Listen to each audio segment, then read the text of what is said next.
G'day Battlers, and welcome to episode 47 of the G'day Battlers podcast, where you can call me Britney Spears because, oops, I did it again. We went to South Africa one more time, but with even better results, you could argue, even though it's even worse results at the same time. But we have a lot to talk about today, like a lot. Like, Debbie, an insane amount to talk about. So I think we'll just get straight into it. I'm PvP Steve, joined by my co-host, Debbie Pebble. But yeah, there's literally like 8 tournaments for us to talk about. And that includes the fact that I attended one of them very far away, and some extra bits and pieces. And we also have the brand new move updates announced as well for the new season of Pokemon Go. It's 2 episodes of YouTube comments as well that we didn't touch on. There's a little bit to catch up on. So this will probably be a longer one. We'll find out. We'll see how long we can survive. We might end up doing like another episode, because this is already like, we've only had a 1 week gap, whereas usually we have 2 week gaps between episodes. So we've already sort of had to jump on quick. Yeah, it's an emergency episode. Remember when we had those? But yeah, we've got so much to get to talk about, because not that we've missed things, we've just been busy. So it's just really, it is a catch up. However, a lot has been compressed in this 2 weeks rather. And, also someone's just been traveling, like not just to, Dora the Explorer just seems to be going everywhere. Yeah, I'm trying to live my life at 30,000 feet these days. It's just a new lifestyle I'm trying to live. But I see. Yeah, it's it's been a very condensed travel period for me as well. That is for sure. So it's been busy all around. And so I guess we can just start with that, I suppose, with the the PvP Steve piece of it all, which I was talking to Debbie about this before, and I mentioned this before 2 episodes back for the Joburg episode, whereas I was like, do we really want to talk about me too much? And then I sort of reflected a little bit more, and I said to Debbie the other day, I was like, I guess it is like this particular unique championship point journey, I suppose you could call it, is certainly a sort of key thread in the sort of oceanic scene storyline for the World Championships. So I guess it is sort of important to give it some time, I suppose. Yes. And I replied with, "It's the Debbie and Josh show. We can do what we want." Well, Debbie and Josh show. I mean, Sarah put it as the Josh and Debbie show, but you can be first billed if you'd like. I always first bill you in like the tags and stuff, but I'll take first billing on that one, I guess. Thanks, Sarah. That's all right. But yeah, Bad Boss can clarify. Thanks, Bad Boss.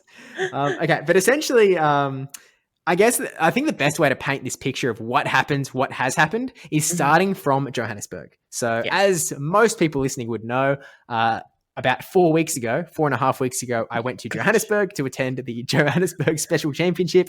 Time really flies. Apparently it was literally like the last weekend of April. Yes.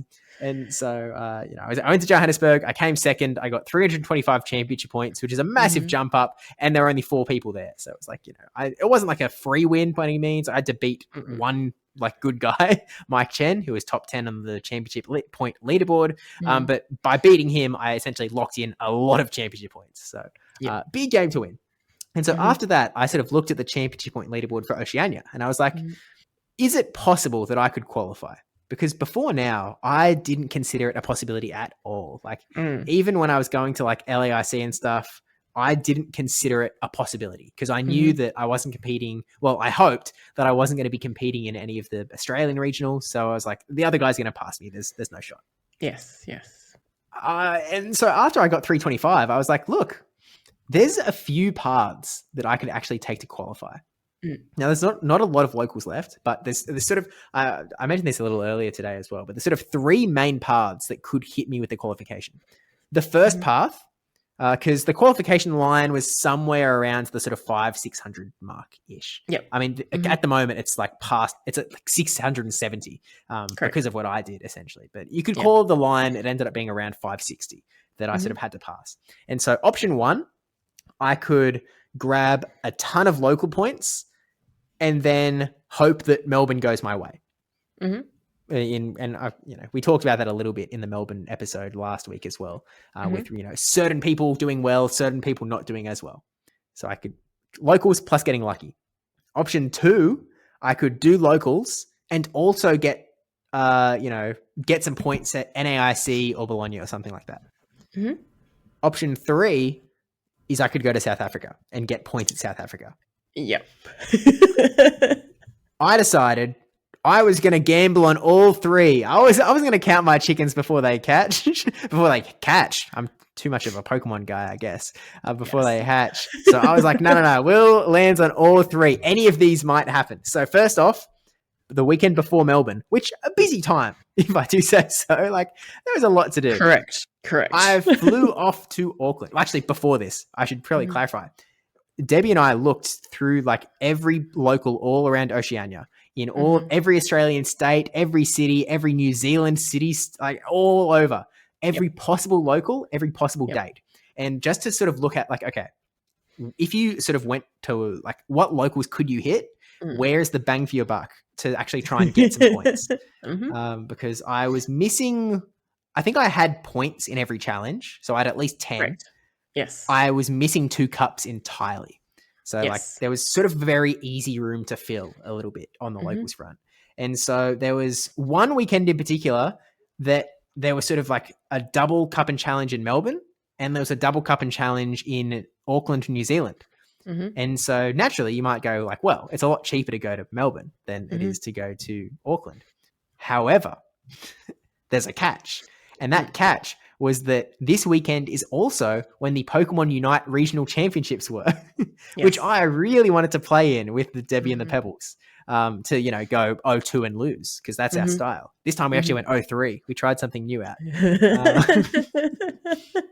And so I was like, well, it turns out that with the timing of the Auckland locals, I could go there, do the Saturday tournaments, go back to the hotel, play the Unite Regional, and then Sunday play the next Cup and Challenge as well. And so I was like, well, look, I've always been looking for the excuse to go to New Zealand. I've been like pining for the New Zealand special event to come back. So I was like, hey, let's do it. Let's give it a go. Hit 2 cups, 2 challenges.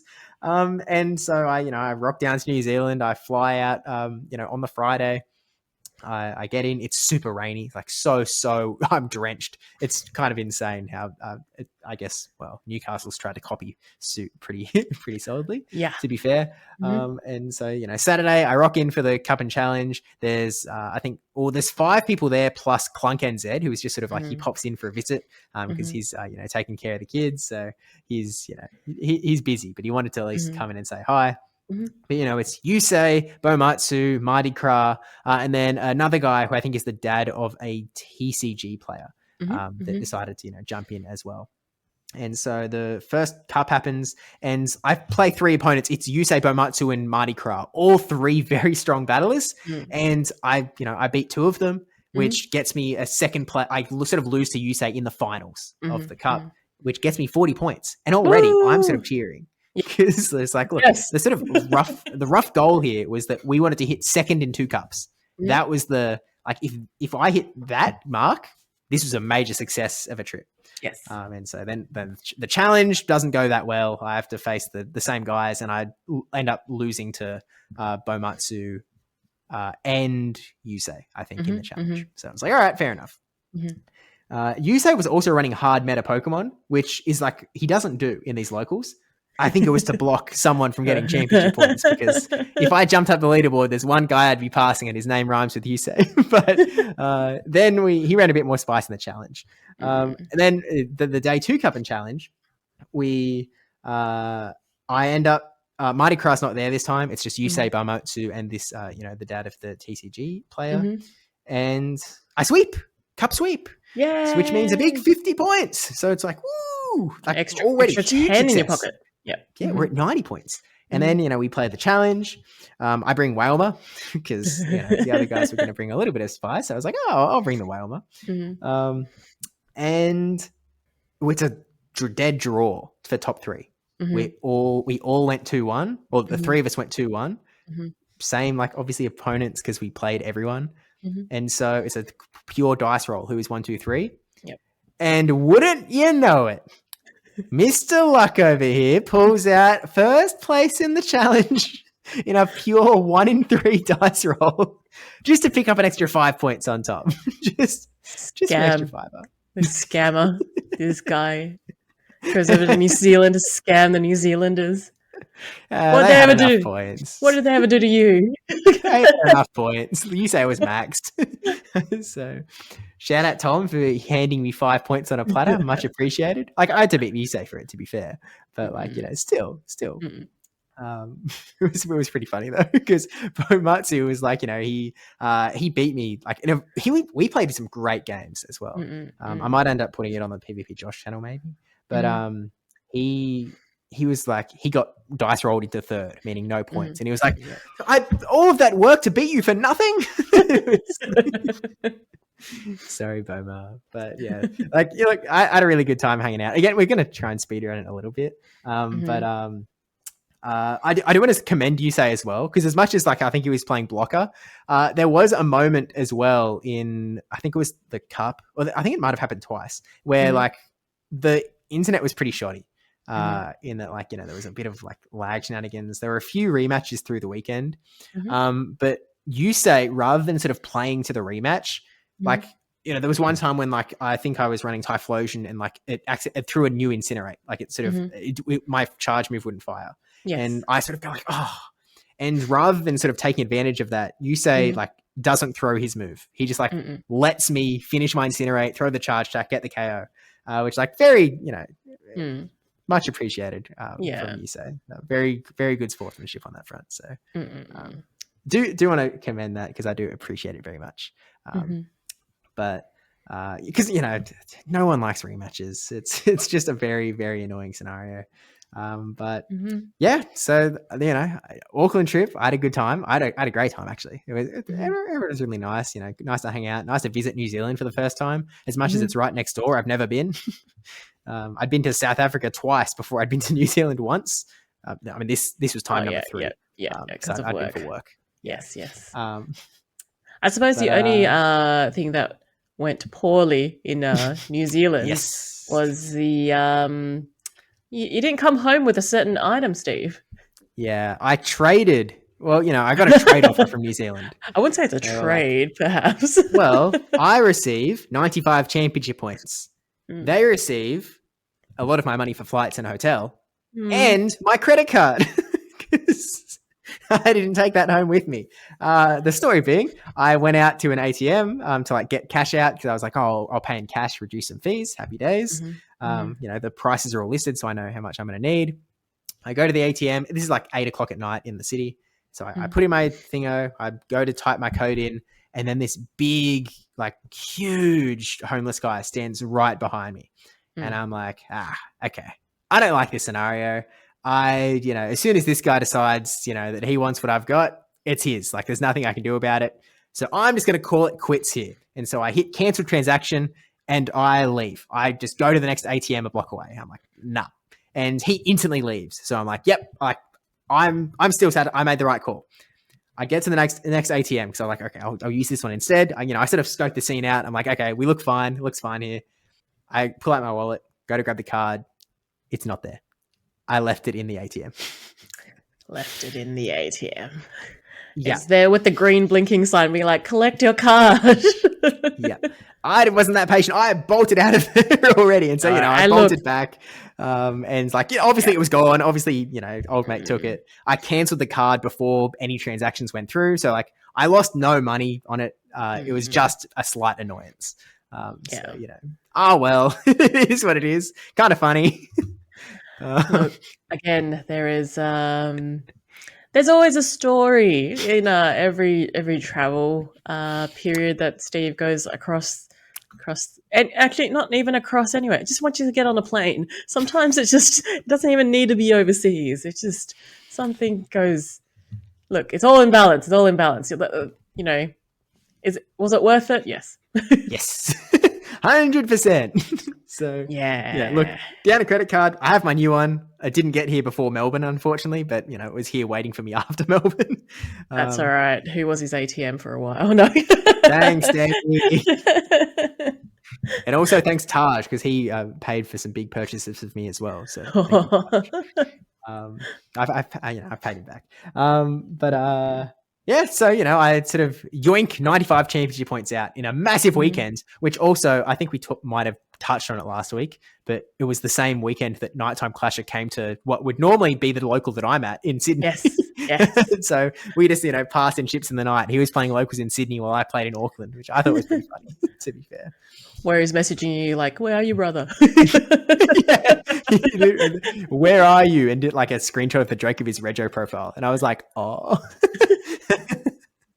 oopsies." But yeah, pretty funny. But big weekend, which did set up it kept my 3 dreams alive. So first off, if Melbourne went well, it sort of put me actually the 95 points put me in the qualification zone. Correct. So you're qualified at that point. Yeah, look, I wouldn't call it I was qualified, but you were in there. I was in the qualification zone. Correct. Yeah. So I was like, okay, that's huge. So if, and we talked about it last week, if you say and Sammy P don't get points, I'm locked in. If one of them gets points and an Aussie wins, I'm locked in.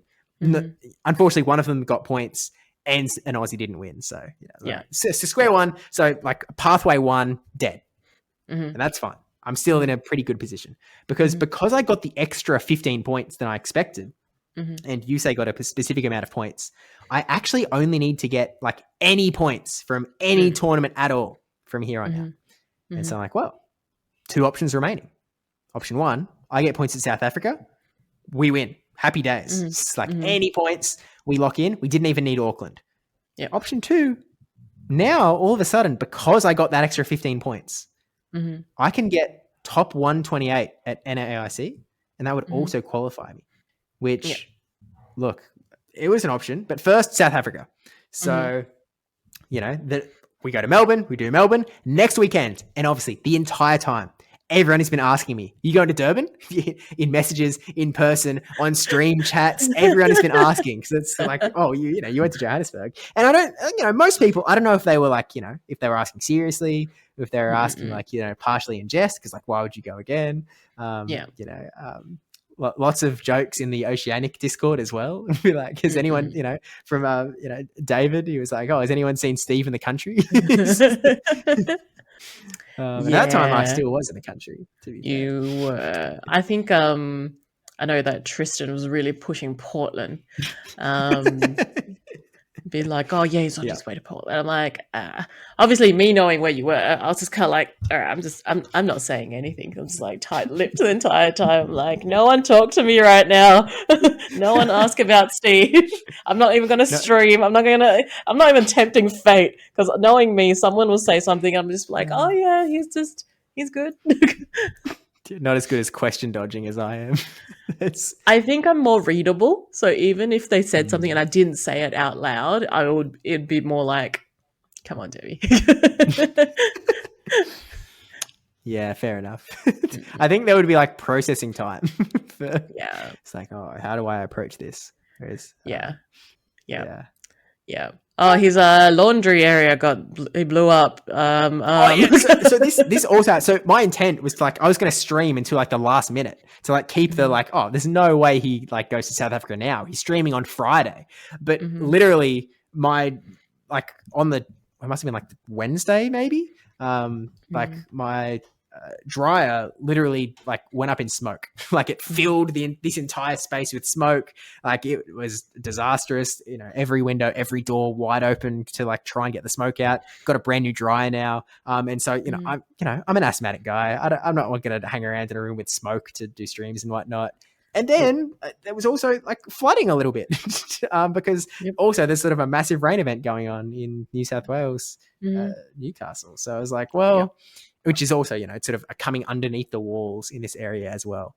Was not anymore. Yeah. So it was sort of well, look, this does look like an excuse to go to Durban. It wasn't though. It was supposed to be another bit, but unfortunately, didn't quite work out that way. So maybe that gave people a little bit more speculation room as well. But it was all legit. I thought it was funny because it was smoke. So the whole smoke and mirrors kind of pull. I was like, oh, when they just drop the smoke bomb and just run away. Whoa, I actually did do that. It took me about 2 days to run, but hey, that's pretty good. There's something in that. So anyway, I decide, we're off to Durban, and again, I thought it was pretty funny to not tell people a second time. I thought it was a pretty good bit. And if there's something I enjoy, it's a good bit. So anyway, rock up to, so on the Friday, I put and actually I can leak these secrets now because I didn't talk about this a lot for Johannesburg, but when in the lead up to Johannesburg, there's a public registration list of who is running. And that's how we all knew that Poke Moneymaker was regoed. A few days before the tournament, 2 more names popped up. There were Alan and Mike Chen. My name didn't go on there until like the day before the tournament because it's a weird rego system where you pay and then you email them to say, hey, I paid. They give you a code. You use the code to register properly. And so I emailed pretty quick to just get the code.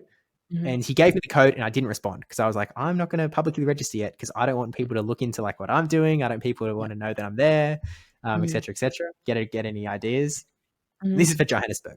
And then in the end, my code doesn't work. So I just I wait until like the day before to email to be like, hey, my code doesn't work. And he like regos me. The other guys just sort of panic regoed. Like they waited. They did the exact same thing. They waited. Then they registered to be like, oh, okay, we'll get in, I guess.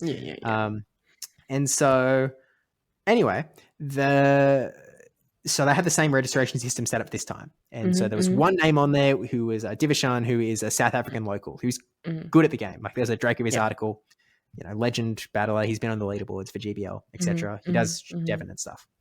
And so I'm like, oh, this is like, 2 days before the tournament. There's only one name here. It's like, wow. And so on like the Friday, I emailed the tournament organizers being like, hey, I paid like 2 weeks earlier. But I was like, hey, I paid. And they were like, they basically said, oh, yeah, okay, we're kind of not updating the list. And that had me pause and be like, oh, we don't know how many people are going to this tournament. It might not be me and this one guy. there might be like, I don't know what to expect. Like there could be like a nighttime clasher lurking around the corner. I don't know. So this is sort of the context. And so like I land on the Saturday. My internet doesn't work. So I just, this girl that plays VGC that was going over there, Sarah, she was like different Sarah, obviously. She was like, she obviously pointed out the Pokemon backpack and was like, are you playing this weekend? And I went, yeah, which was great because my sim wasn't working. So I couldn't get an Uber. So she, paid for my Uber and I paid her back. Once I got my internet working a few hours later, which I eventually did, but it was just an extra little, you need some sort of calamity. Happy to get it out of the way early. Some calamity always. We roll with the punches. It's all part of the journey. I take it pretty easy. Funny though. Anyway, so I register and whatnot, and I get there on the Sunday. This is a one-day tournament. The TCG started the day before. They were doing Top Cut on Sunday. VG and Go were Sunday only. And so I rock in and I sort of talk to the organizers, and they're like, and I'd say like, how many people are playing? And he's like, 8. And I went, 8? Oh, whoa, where did these people come from? What is this? And then he's like, oh, there's like a bit of a local scene. And like, it's still developing, but like, there's some guys that are trying. And so I'm sitting there going like, an underdeveloped local scene, hey? Maybe this is going to be easy. Maybe this isn't going to be too difficult at all. And so, it's a risk. It's like, maybe they're good. Maybe there's a few good players. And that's what I was hoping to scope out. And then I go outside. There's a player from the SoCal Swablu sitting in front of him. I'm like, whoa, wait. Uh-oh. So I talked to him. He's, DeBilly Bravbird, who doesn't play a lot of tournaments, but he's been in a few. And he says like, he tells me apparently there's 4 internationals and 4 locals. And I'm sitting there like, 4 internationals. Whoa, that's not good. That's like, going to be some Poke Moneymaker types. This is going to be great. So I'm sort of stressing at this point. I'm like, ooh, this could be tough. And so shortly after that, who do I run into? But Detective August, my buddy from Joburg, the German dad. Annabelle wasn't there, but his son Alex was playing, who ended up winning his event, getting that locked in auto qualification for Worlds, which is awesome. But he was playing Go. So like, first off, I was very happy to see him. Like it just like, nerves down. It was awesome. great guy, such a lovely bloke. He was stoked to see me as well. It was an enjoyable moment. You know, little time capsule. So I'm like, okay, well, he's one of the international players. Cool. I'm one. The Billy Bravbird is one. Who's the fourth? And so I walk into the tournament and we all sit down. Turns out there wasn't another one. It was 5 South Africans. So I was like, well, I don't know where he got his intel with the 4 and 4, but it was wrong. So it's like, okay, fair enough. And so as we're sitting there, I'm sort of like trying to scope out who are these guys. And so Divishan, again, the South African local who's very good. The Billy Bravbird, myself, 5 TCG players who got knocked out of the event the day before and figured, hey, let's give Go a try. Awesome. So we love TCG here. We love TCG, guys. So that was a massive mood booster because I was like, okay, I need to get top 4. There's 3 hardcore players here. So we've got good odds. Now, we could get a little unlucky with the double elim bracket. So we're still like, oh, okay, it could go rough. And so we sit down and the first pairings, put our sheets down. I mash up with Divishan. I'm like, oh, that's not good. That's not who I want. It's like, you know, out of the 7 people in front of me, 5 of them I want to match up with. 2 of them I do not, especially not winners round 1. And so we sit down and I'm like, grumble, grumble, grumble. Then I'm like, hang on a minute. Is this double elim? And I turned to the judges and I'm like, is this double elim? And they were like, it's whatever the system spits out. And I was like, okay. And I sort of think about it a little bit more. And I'm like, if they're talking about the system is in Tom doesn't do double elim. That's why we have to use challenge for our tournaments. So I turn around again. I'm like, are we sure this is double elim? And they were like, we'll go check. And so they go check. And like, you know, we've pulled the rules up to be like, if there's more than 6 people, it has to be double elim.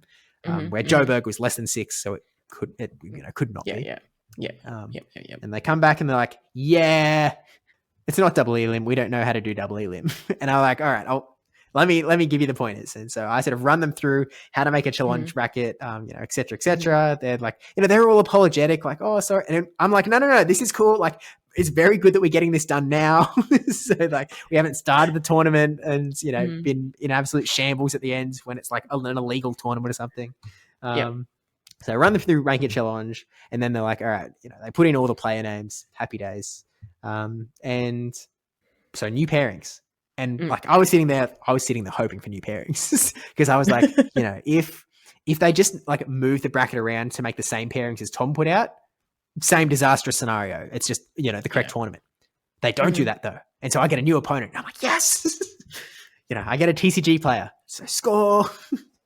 So round 1, I'm up against a Duty the Third who like, he was running like, you know, Pokemon that could be legit. Like there's an Altaria, a Wigglytuff, a Quillfish. There was also a Caterpie. I was like, Caterpie, that's awesome. And he was like, it's my mascot. I was like, heck yeah, that's awesome. You're like, yes, more mascots, please. Yes. I need these points, guys. I need top 4, please. And so, no surprise, I kind of solo him with Drapion, to be honest with you. Poor Caterpie.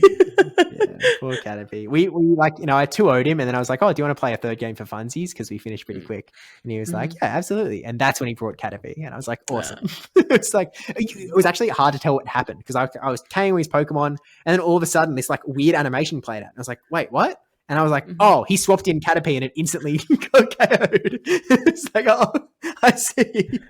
Because it was like 11 CP or something. Like it was tiny little guy. It wasn't the 300 CP one I brought to a local.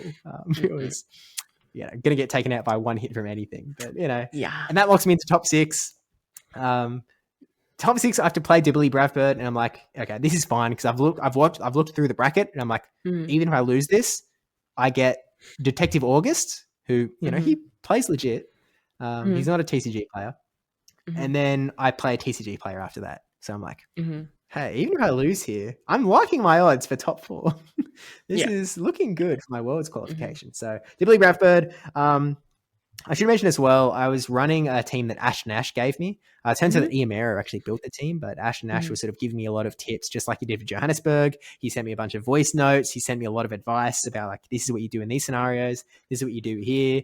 There were some last minute swaps. Like originally Tinkerton was in the team instead of Corviknight. And then he was like, okay, we're swapping for Corviknight. And he sent me a voice note sort of describing like, okay, this is why. So this is like where Tinkerton fails. This is where Corviknight succeeds. It was like, and again, just such a helpful human being. Like I love Ash and Ash so much, and I will talk about it till the high heavens because he's known, like, other than you, Ash and Ash is the other guy who has known my plans to go to Durban the entire time. I think it's just been the two of you, actually, now that I think about it. Literally just the two of you. And so Ash and Ash, oh yeah, and my mother. I did, when I mentioned like, hey, just FYI, I know that I was just in South Africa. I'm going to be gone the next 3 weeks. So where was I? What was I about to hit? Well, you're Billy Bradford. Yep. Yeah. So Ash and Ash gave me this team, and it was I guess it's Azumarill, Claydol, Corviknight, Shadow Drapion, Credilli, and Shadow Lapras.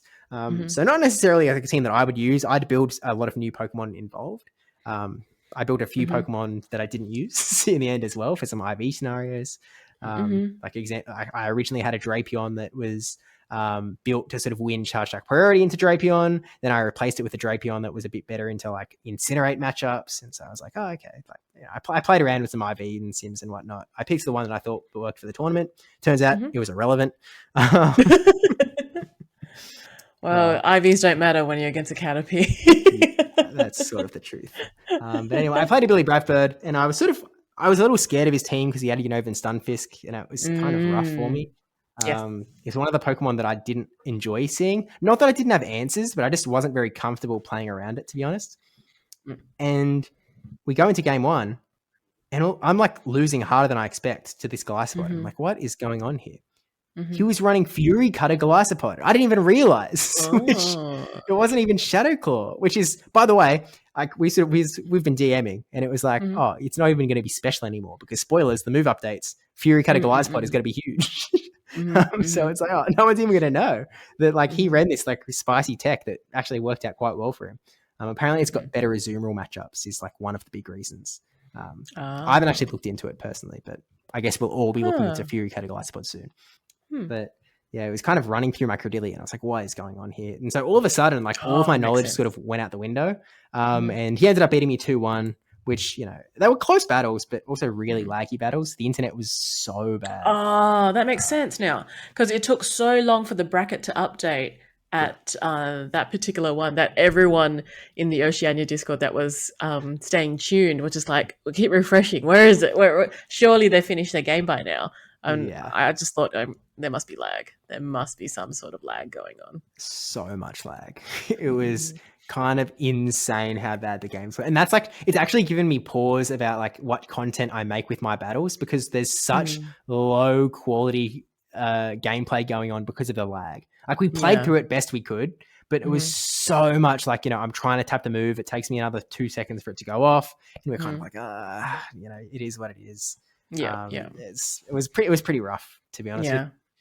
But it is what it is. Like it supplied Wi-Fi, but it just wasn't good, unfortunately. So go down 1-2. I play Detective August, and like he was sort of saying at the start of the tournament, I'm looking forward to our rematch. I hope we match up. So it was a fun matchup. It was a little more dominant for me than the last time we played. But he was just running the same team that he ran in Johannesburg, which I thought was pretty cool. And so I beat him, which locks me in for top 4, which locks me in for the Worlds qualification. So, woo! Again, locks in. Technically, it's not locked in, but fundamentally, based on what we know, based on where I am at the leaderboard, it's essentially locked in. Like, you wouldn't bet your life savings. You'd bet a chunk that we're locked in at this point. So, I'm stoked at this point. Yes. Awesome. This was the aim. Get any points. We've locked it in. Happy days. And then, I play Havashin, who is a TCG guy. He had like full double moved Mons. It was a bit outdated. And it turns out he was like 5 times weak to Credilli. He's running a Azumarill, Whiscash, Lapras, Mandibuzz, Altaria, Umbreon. All double moves, like all sort of ready to go. Like previously he's like done PvP. It's just like, he didn't have the current meta Pokemon. So, Mhm. take down Havisham, and then I'm in top 3. I go to losers Mhm. finals for my first ever best of 5 up against Dibley Bradford again. And I'm like, oh man, Yep. I already don't like the team. I don't quite know what to do. And Yep. the truth is, like, it had only been like a few hours at this point because not a big tournament. I was exhausted going in. And then I just felt like my motivation completely disappeared. And I noticed this so vividly because I was sitting there, like, going in for the battle and like, we go into game number 1, it's lagging like more than anything else. And I'm just noticing that I don't care at all. And so it's sort of like, it sort of seems like after I hit top 4, my ambition just cratered. Like it just completely left me. Yeah, I was completely checked out of the tournament, which was unexpected in a sense because like I was sort of going in with a hope of becoming, Durban champion and carrying that around. But like, once I hit top 4, like the ambition all left. I was just gonski.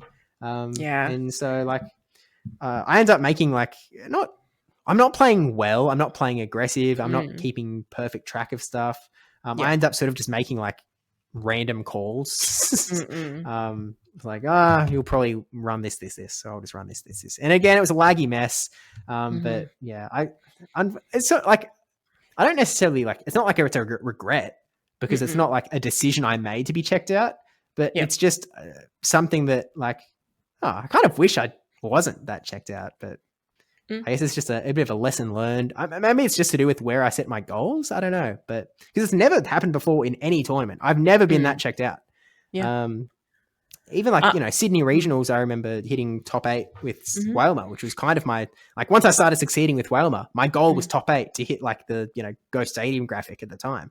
And once I did that, like the ambition didn't leave. I was like, let's keep going, but it just didn't happen here. And I don't really know why. I think that you've just had a lot to get to that point, like a lot of traveling, a lot of like, we had Melbourne in between. And even though we talked about Melbourne regional last podcast, but yeah, even that was quite emotional for you.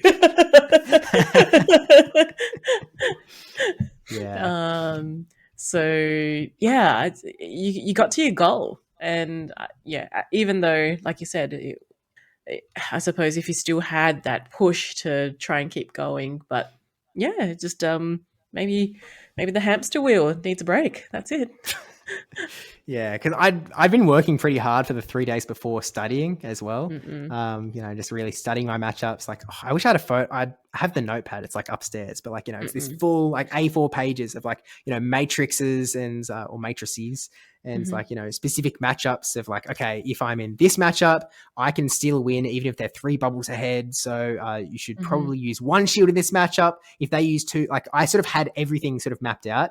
I didn't have Fury Cutter Galizapod mapped out. I'll tell you that much for free. So like I did all of this work, all of this study, and I kind of didn't use it, which is, I don't know, a little annoying, but I'm still very stoked with the result because like truth is I don't care that much. I qualified. That was the goal. We hit our goal. I'm very, very, very happy. Because it is tough to get through.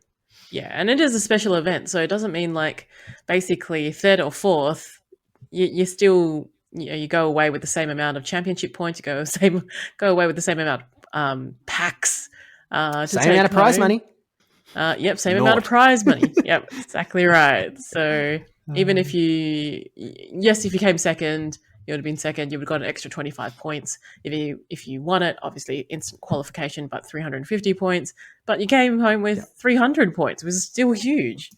Yeah, it's kind of insane. So like, I'm now at 823 points, which puts me at 6th on the Oceanic leaderboard. I sort of keep refreshing it, hoping that it updates, but it never does.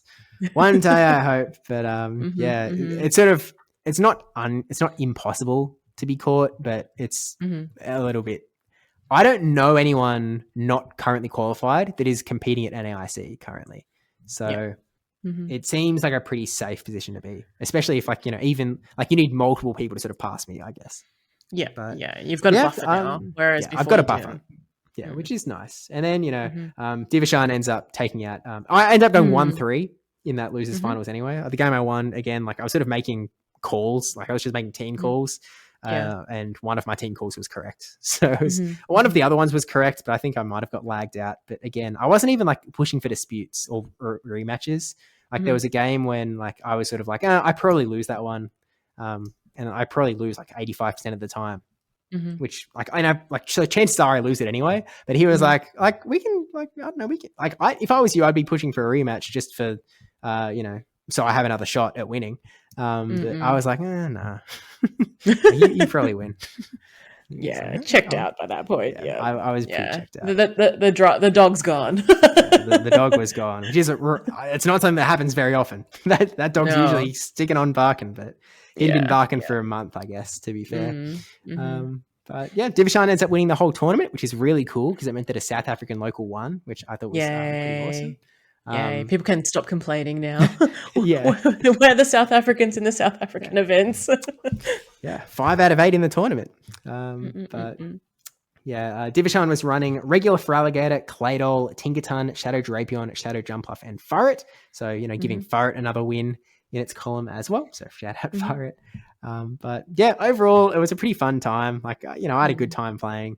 It was probably the weirdest tournament I've ever played in, just because like I think part of the thing that that pushed into my checked outness is that so many of my battles I was playing not seriously. Like when I was even when I was playing up against Havashin, who like again had 6 double moved mons, he knows how PvP works and stuff. Like he's played it. I just had such a strong team comp that I was like I was literally just chatting with the other guys while I was playing. Like it was the sort of thing where like he's so overconfident, but correctly, because like my team was just so strong. So it's kind of like, I just don't think it wasn't a very serious mindset, I guess, like in the tournament. It was kind of, it was weird. Is this where Sandwich Boy comes out? Just have your sandwich and play. I wish I had a sandwich ready to go. I wouldn't be that disrespectful to a guy I don't know. But that's a Taj special. But yeah, a very odd tournament, but a very successful tournament all the same. And this Havashin guy, TCG player, he's got 300 points, championship points, which actually at the moment qualifies him for Worlds on the South African leaderboard. So like he's this TCG guy who's probably qualified for Worlds. Let's go up Havashin. So how many from South Africa get to go? What's the leaderboard situation like? I thought it was 2 people, but T-Wastel was telling me that it was 5. So I don't know, Pokemon qualification Worlds. But that means there's only 2? Because do they have locals there? Yeah, they have locals in South Africa as of this season. But to be honest with you, the guys who are up on the leaderboard, well, it's actually the South Africa and Israel. And the Middle East is all one region, the MESA region. So top of the leaderboard going into this tournament was Bar the Gamer, who is up in Israel. And so like the guys that are up in the Middle East are sort of more able to access tournaments up there. Also up on the leaderboard was Shep, who is a South African guy on the South African leaderboard, but he lives in like the UK. So like, he doesn't compete in South Africa. And so like 300 points does put him in Havashin, put him in second. Actually, it puts him in first because Divishan gets the auto qual. So Havashin is actually number 1 on the championship leaderboard for Worlds. So by like 100 crazy. Points or something like that. So yeah, I kind of hope he goes to Worlds because it's hilarious. But do they get travel award? No. Well, actually, maybe you actually might be right. Maybe there is travel award for like the championship. Top 2, right? Yeah, because it's not for the. I was like answering for the tournament, but yeah, you actually might be correct. Might need to like fact check it whether there is actually a travel award for the MESA region. Actually, no, I've just looked. There is no travel award for Middle East and Africa. Yeah, I need which is fair enough. I think. But still, there's travel awards for TCG, but it's pretty funny all the same. So shout out to Havashin, the greatest qualifier there ever was. But yeah, hey, I got my qualification, so I think that's pretty cool. Well done, Steve. Yeah, thanks. Also, very I sort of said it on stream the other day, but it was very cool to sort of like after the tournament, open up the Discord, open up the Oceanic thing, and just sort of see everyone like so excited and like following along. And I was like, oh, it, warmed my heart a little bit. It was like, oh, thanks for supporting along, because I think it would be very easy to sort of consider me a little bit of a villain in like, this like, pay to win Andy's like going to just, villain? rack up Never. points. You say that like it's sarcasm. Oh, Oh man. But, it's like I this think guy traveling to other places, taking their championship points. Look, there was only one guy from South Africa competing like hardcore, and he won it. So I think it went fine. It was fine. Everyone's cheering for you. I was glued to challenge that entire time. Like I think, when was it? Because it was a Saturday. No, it was a Sunday, wasn't it? It was Sunday. Sunday. Would have been like Sunday night or early evening. Your time. Yes, it was after one of the Gigantamax, possibly Machamp events, and I came back from it and was like, all right, it's Steve time. And as soon as you dropped a challenge bracket, I'm like, oh, it's a challenge bracket. It's not a Tom thing that I have to just wait for an update from you. I was like, okay, I'll have that there. And then I had like, so one screen was challenge, one screen was just the Discord, and I was just waiting in between. Yeah. Everyone's like, being like, who are these people? I don't recognize these names. Yeah. 4 of them would not be recognizable. The four of the TCG, well, actually, I guess, the 4 TCG players. Yeah. So it's, I think I said 5 TCG players a few times, 4. Yeah. A lot of Draco Vizing, like, players who just like, oh. Counting down how many points you need. It's like, we need top 4. Okay. Yeah, it's pretty awesome to read it all back. So thanks to everyone for being supportive. I'll be competing at Worlds, so that's pretty cool. I don't expect to do well. I'm like I'll be satisfied with an O2 at Worlds. That's He's bringing a Welma, guys. He's bringing a Welma. I hope I'm not bringing Welma, but we'll see. I mean, we know the move updates now, and our Welma did not get super buffed, so unfortunately, probably stays at home. But yeah, I'll do my best, but I'm expecting O2. But that's fine. That's exciting. Yeah, it's cool. The world's qualified. You can add that to your bio in the future. You can go in and line up with the crew to go get your like backpack or your like your goods. Well, I'll just stand in the background with my camera. Like, go team! Yep. Yay! Yeah. But yeah, very cool. And that that essentially wraps up Durban. I will be making a YouTube video. Well, I guess I'll be making 2. One of Divishan has sent me his footage, so I'll sort of go through that. He had a much more legitimate run than I did. I'll say a robust run. Yeah, a little more robust. Not only in that he played Billy Bradford twice and won both times, but also the opponents he played were a little more the teams were a little more legit, I think, than they didn't have Caterpie on it, to say the least. But I want to say, off memory, every team he faced was all double moved. So he had again, TCG players, they're not playing Go. There's some off meta picks, he faced Galarian Stunfisk, I think.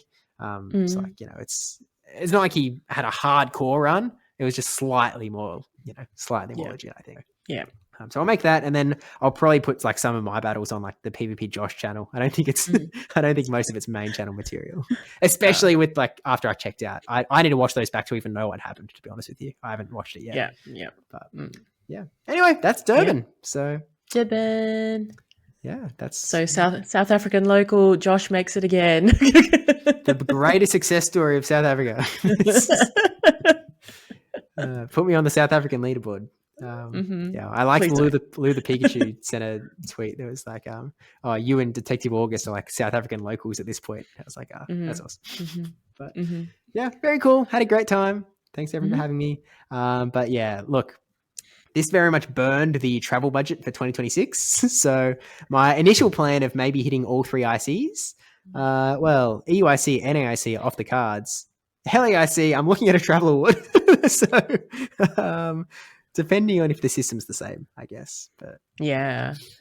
Well, yeah, I mean, you have pretty much what if you accumulated, if we're just talking about special event regionals, 300, 325, so 625 If That's just from in this, regionals, plus 95 points from Auckland, plus a little bit of cheese on the side. It's yeah. So yeah, it all adds up. So if there is a travel period for the next season, looking pretty good. yeah, which I kind of like. It's awesome. Mhm. I kind of don't want it because I've got some leave shenanigans that I've got to pull. So I kind of wish it would go to someone else, but we'll see how it all goes, I guess. Well, we'll see how it all pans out. NAIC is still happening.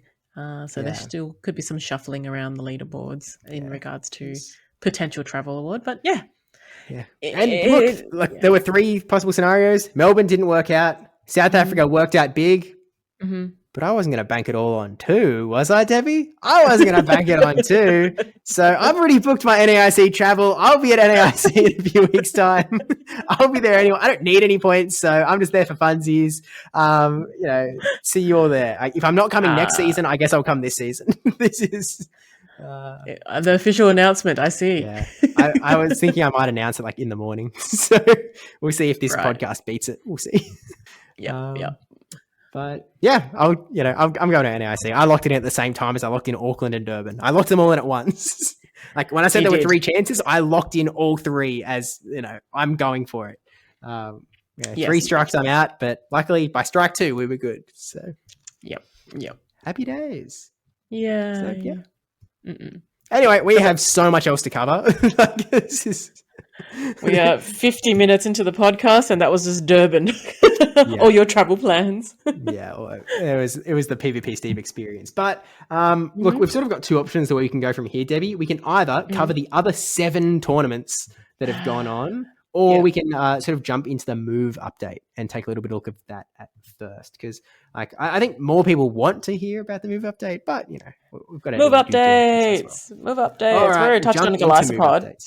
Yeah, we touched on the Glycopod. We'll make it super quick. We'll skip the schedule. You can look at the schedule and stuff yourself, or you can watch Debbie Pebble's YouTube video going through all of the different cups and seasons and poses, yada yada yada. We'll skip it here because if you want to know, you can look. You can watch Debbie's video.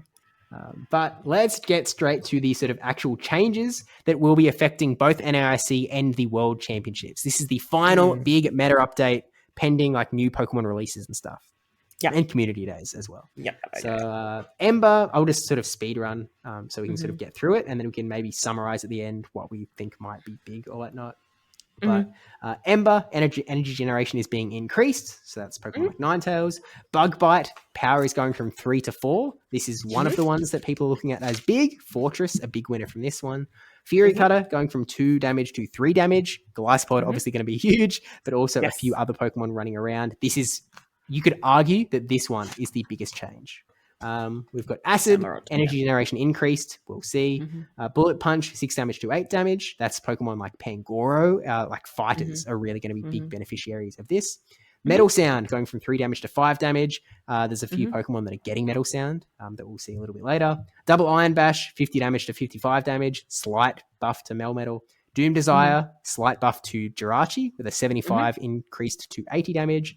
Crunch, tiniest debuff to Drapion. Tiniest debuff. It's a chance of lowering the defense is going to reduce from 30% to some unknown number. Whether it's 20 or 10, we'll find out. But it's still doing the same damage, same energy. It's still very good pacing. So not the biggest deal. Really just the Azumarill matchup that is a little bit less likely to go your way. Wrap. This is another one of the big changes. Maybe. Wrap, guaranteed chance to decrease the opposing Pokemon's defense.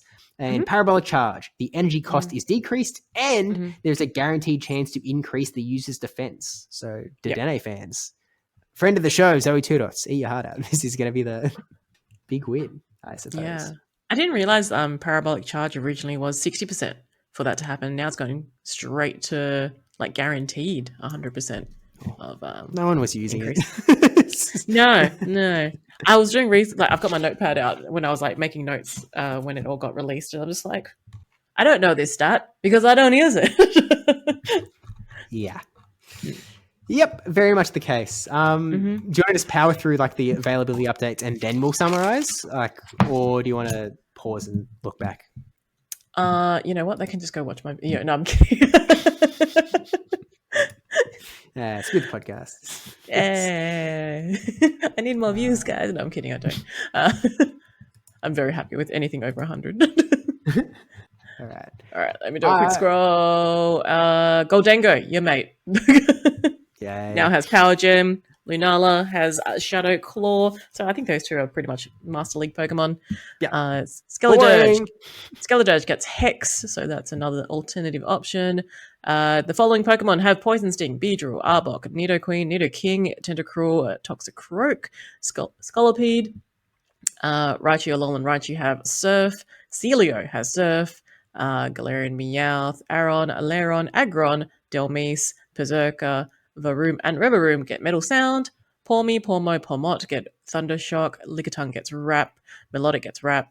Delmise gets Wrap. The following get Fly, Galarian Articuno, Galarian Zapdos, Galarian Moltres, and Lugia. And Fury Cutters, Matang, Metagross, and Kleavor.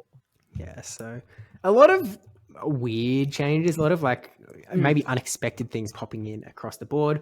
A lot of like some of this is just completely like it's not going to change much at all. Like, double Iron Bash or Doom Desire. I don't think that's going to be huge, even though it does like strict buff. Like, Doom Desire is a Hydro Cannon clone now.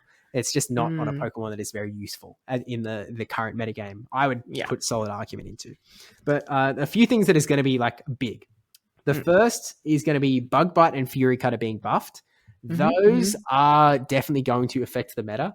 There is sort of an updated pending preview is the word I was looking for on PB Poke of sort of the expected new rankings, and very high up. Actually, Draco did a little bit of a stream earlier as well, and they were sort of their simulations. Fortress is number 1 on the preview PB Poke official rankings. Fortress with Bug Bite is number 2. And Golisopod with Fury Cutter is number 6. And there's also Fury Cutter at number 8 with Shadow Gligar, number 9 with Samurott, number 11 with regular Gligar. I mean, straight away, these, like the bug buff is coming in huge on these early rankings. Yay. I mean, like, Gligar is back. Hope you didn't transfer it out because it is back, which is pretty cool to see. Samurott, that was one that sprung into mind when I saw Fury Cutter getting buffed. I was like, "Ooh, Samurott might be good." It's gonna, and having Hydro Cannon. It has suggested Megahorn, I suppose. I suppose so. But yeah, I think it's good into a lot of the current meta Pokemon, I guess. Yeah, it's sort of like just a pace increase for a lot of these Pokemon. So like Fury Cutter on both Gligar and Samurott, like, you're just getting, it's 10 turn pacing just alongside for Alligator and everything under the sun, apparently. Fortress, a little bit interesting to me that it is so highly ranked because it is so slow. Even with Fury Cutter, it still takes you 17 Fury Cutters to get to your cheapest move in Rock Tomb, or the cheapest move you're going to run in Rock Tomb, which you should run Rock Tomb because it's so good into the current metagame.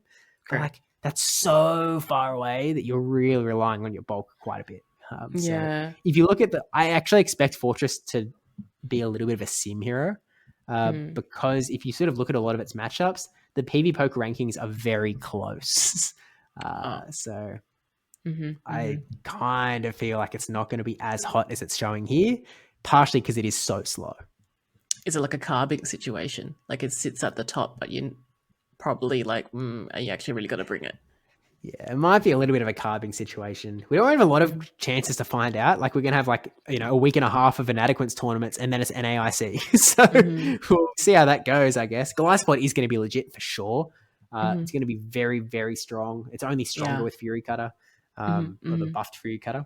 Yep. I mean, it, crushed me in South Africa because I didn't know what was going on. Why, Macrodilly? Why? Poor little guy. But yeah, Gligar coming back is an interesting one. It's sort of another grand option that counters all of the poisons running around. Clodsire being number 1 on the preview PV Poke rankings. And then you're also, countering the other Pokemon like Tinkaton. You're countering Drapion. You're countering, Dedenne if it ends up making an appearance. Sitting 24th. So, yeah, it's sitting at 24th on the PV Poke ranking. So maybe, look, what's at 23rd, Debbie? Basti. Basti's back. All West Australians rise. No, I think Basti is actually not that low on the current, like even the non-preview rankings at the moment, if I remember correct. It's at 40th on the current rankings. So to be honest with you, the PV Poke rankings aren't I think ever since Carbink, Mm. they've been less useful. It's the truth. It sort of feels like there's so many RPS shenanigans going around that it sort of messes things a little bit. Maybe Yeah. it is just because I'm so focused on play Pokemon these days, and it's like a really good for GBL. Maybe let us know in the comments, because I can't help but look at TV Poke rankings relatively often and be like, this top 20 isn't indicative. And like Drapion has always been so low as well that it feels odd when I know Carbing sitting how. at true, and Carbing sitting at 20th. Talking about Carbing.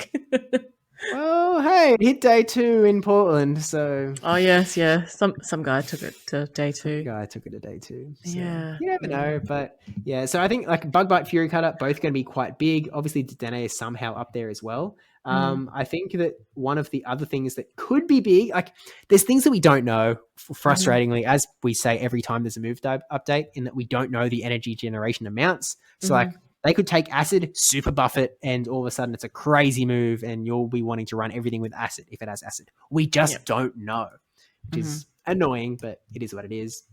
I think the Bullet Punch could be legit. We might see a little bit of Bullet Punch. It's going to be a little dependent on what is happening in the meta, whether the Pokemon like Pangoro with Bullet Punch are actually going to be good.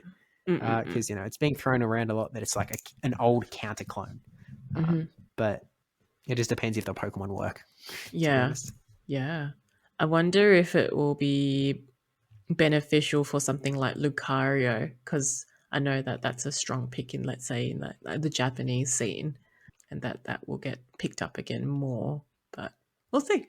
It's just waiting all shakes out. It's not long now, honestly. Gosh.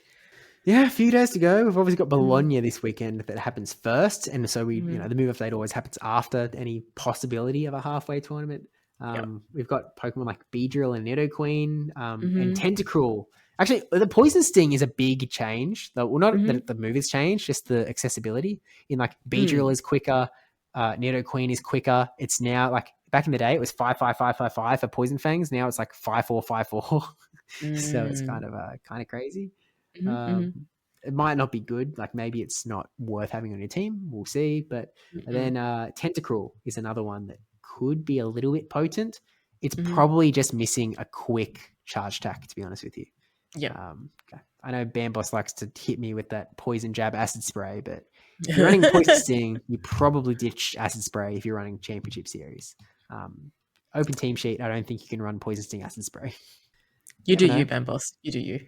Yeah, do what you want, King.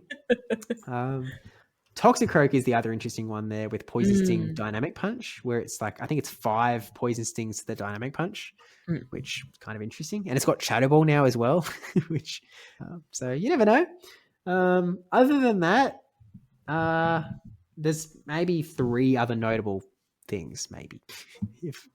As in, like, Shadow Matang sitting in 16th. There's one. Shadow Matang popping off is kind of crazy. It's got Fury Cutter. It's 10 turns to the Psyshock, just along with every other move on the planet, apparently.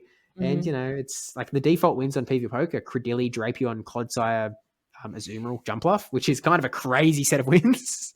So, maybe get your Shadow Matangs ready. I don't know. Or maybe not. I just think it's funny. I think it's funny to get a Shadow Matang and just like see it on the field. It's like a Matang.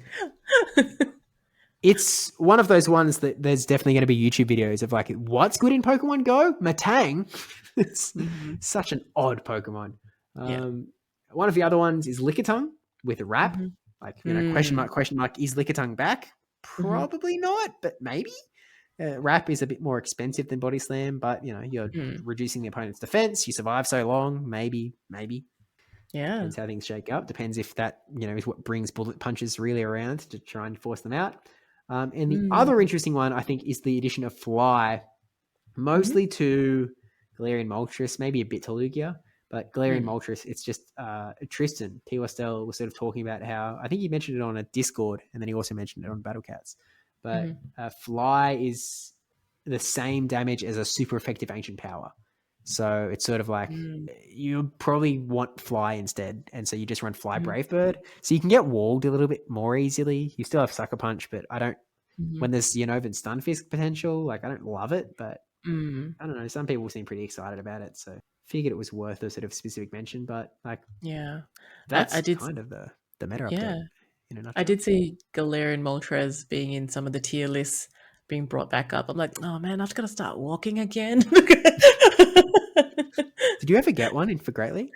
I did. It's not very good, but it Yeah. is one for Great League. Yes. That's fine. So I At did least make one at it's, the end. Yeah. You've got access, I get it. Yeah. Yeah, But so that's kind of the meta update, I guess, where it's sort of Mhm. not, it's not insane, but it's definitely not small. There's going to be No. some real move changes going on here. It's not as big as Might and Mastery. It's certainly not as big as the first meta update of the season. That's the biggest update we've literally ever had. It's a little more muted, but it'll bring a few more Pokemon into the meta, I suspect. So Yeah.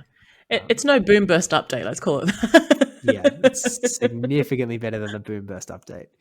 So I just wish there were a few more tournaments we could watch and take a look at. But, especially now that I'm going to be competing at NAIC, apparently I keep picking tournaments that I'm running in blind. I picked the first tournament that ever had Tinkerton, the first tournament that ever had the Primates and Annihilates and Shadows, or with Rage Fist.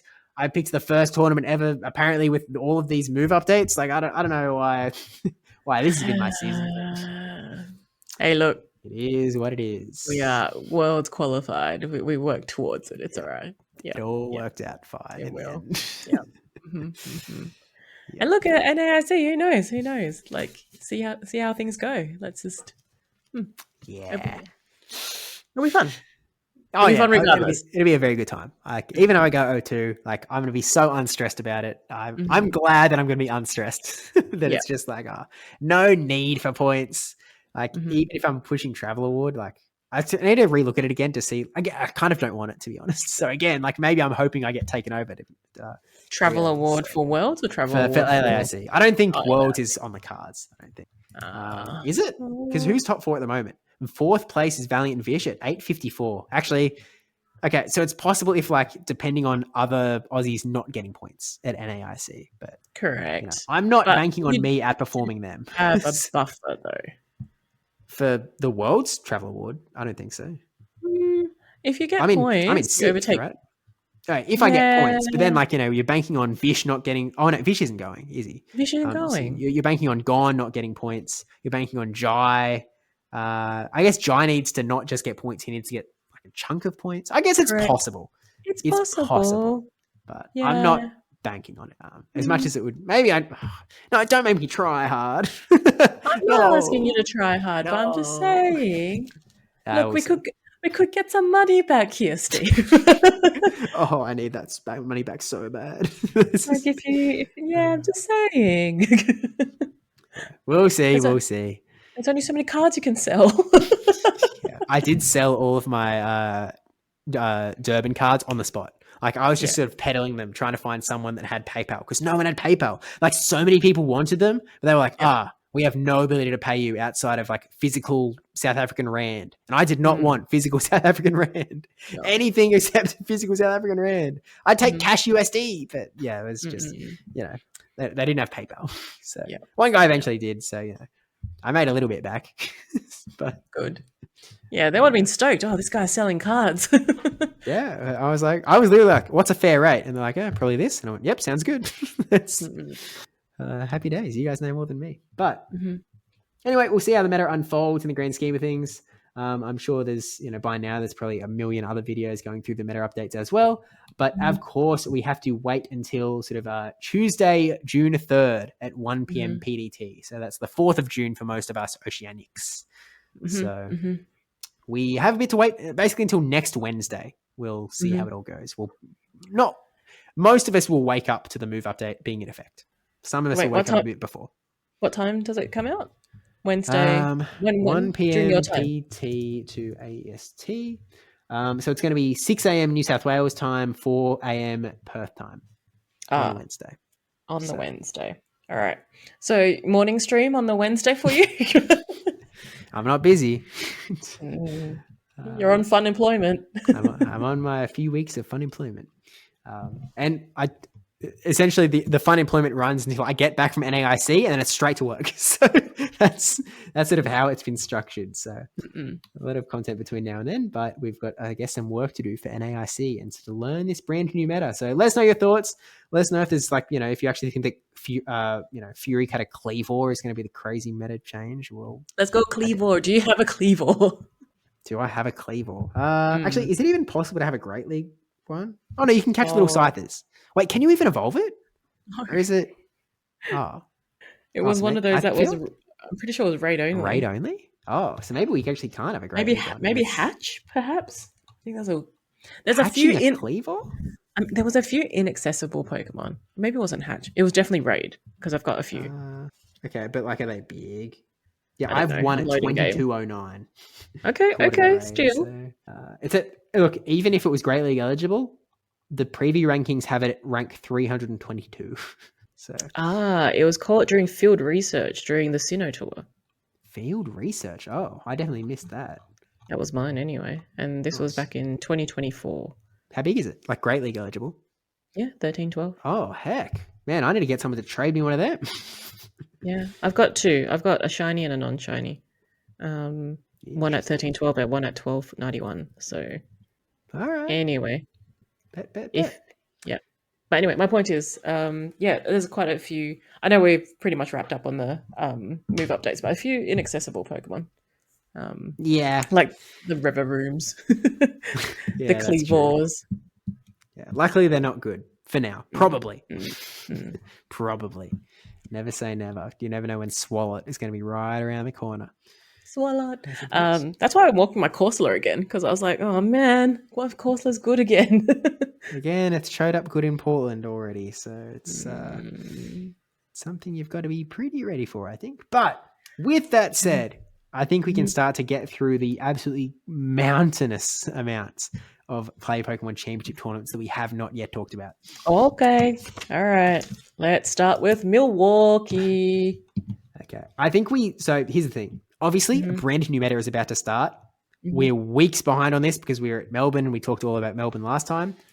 I think we super speed run this. Like, all right, the most super just broad. Here's the basics. Okay.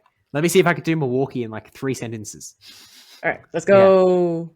First of all, Out of Pocket won the entire tournament using a team of Diggersby, Shadow for Alligator, Jumpluff, Lapras, Malamar, Tinkerton, a team that might be familiar because it was also run by Nighttime Clasher, Sustenance Eater, and I think a few others in this tournament as well, who also placed pretty well, but Out of Pocket did win. The big difference of Out of Pocket's team compared to the other guys is that he was running regular Jumpluff instead of Shadow Jumpluff because he just didn't have a good Shadow Jumpluff. So, and it worked out for him, I guess. So, but he intended for it to be Shadow. That was sort of the intended team. Snots ended up coming second, getting Corviknight a second place medal alongside Furret, Lapras, Malamar, Unova, Stunfisk, and Tinkerton. And yeah, Nighttime Clash sort of came third. And this was just before Melbourne as well. Yep, another third. Yeah, so there's a Shadow Typhlosion in the top 4 as well from Silent Beast, but that's kind of, I guess, the big noteworthy pieces. Done. Excellent. Done. Okay, next up we have the Indonesia playoffs, Debbie. We do have the Indonesia playoffs, and with Indonesia, how many are in the playoffs?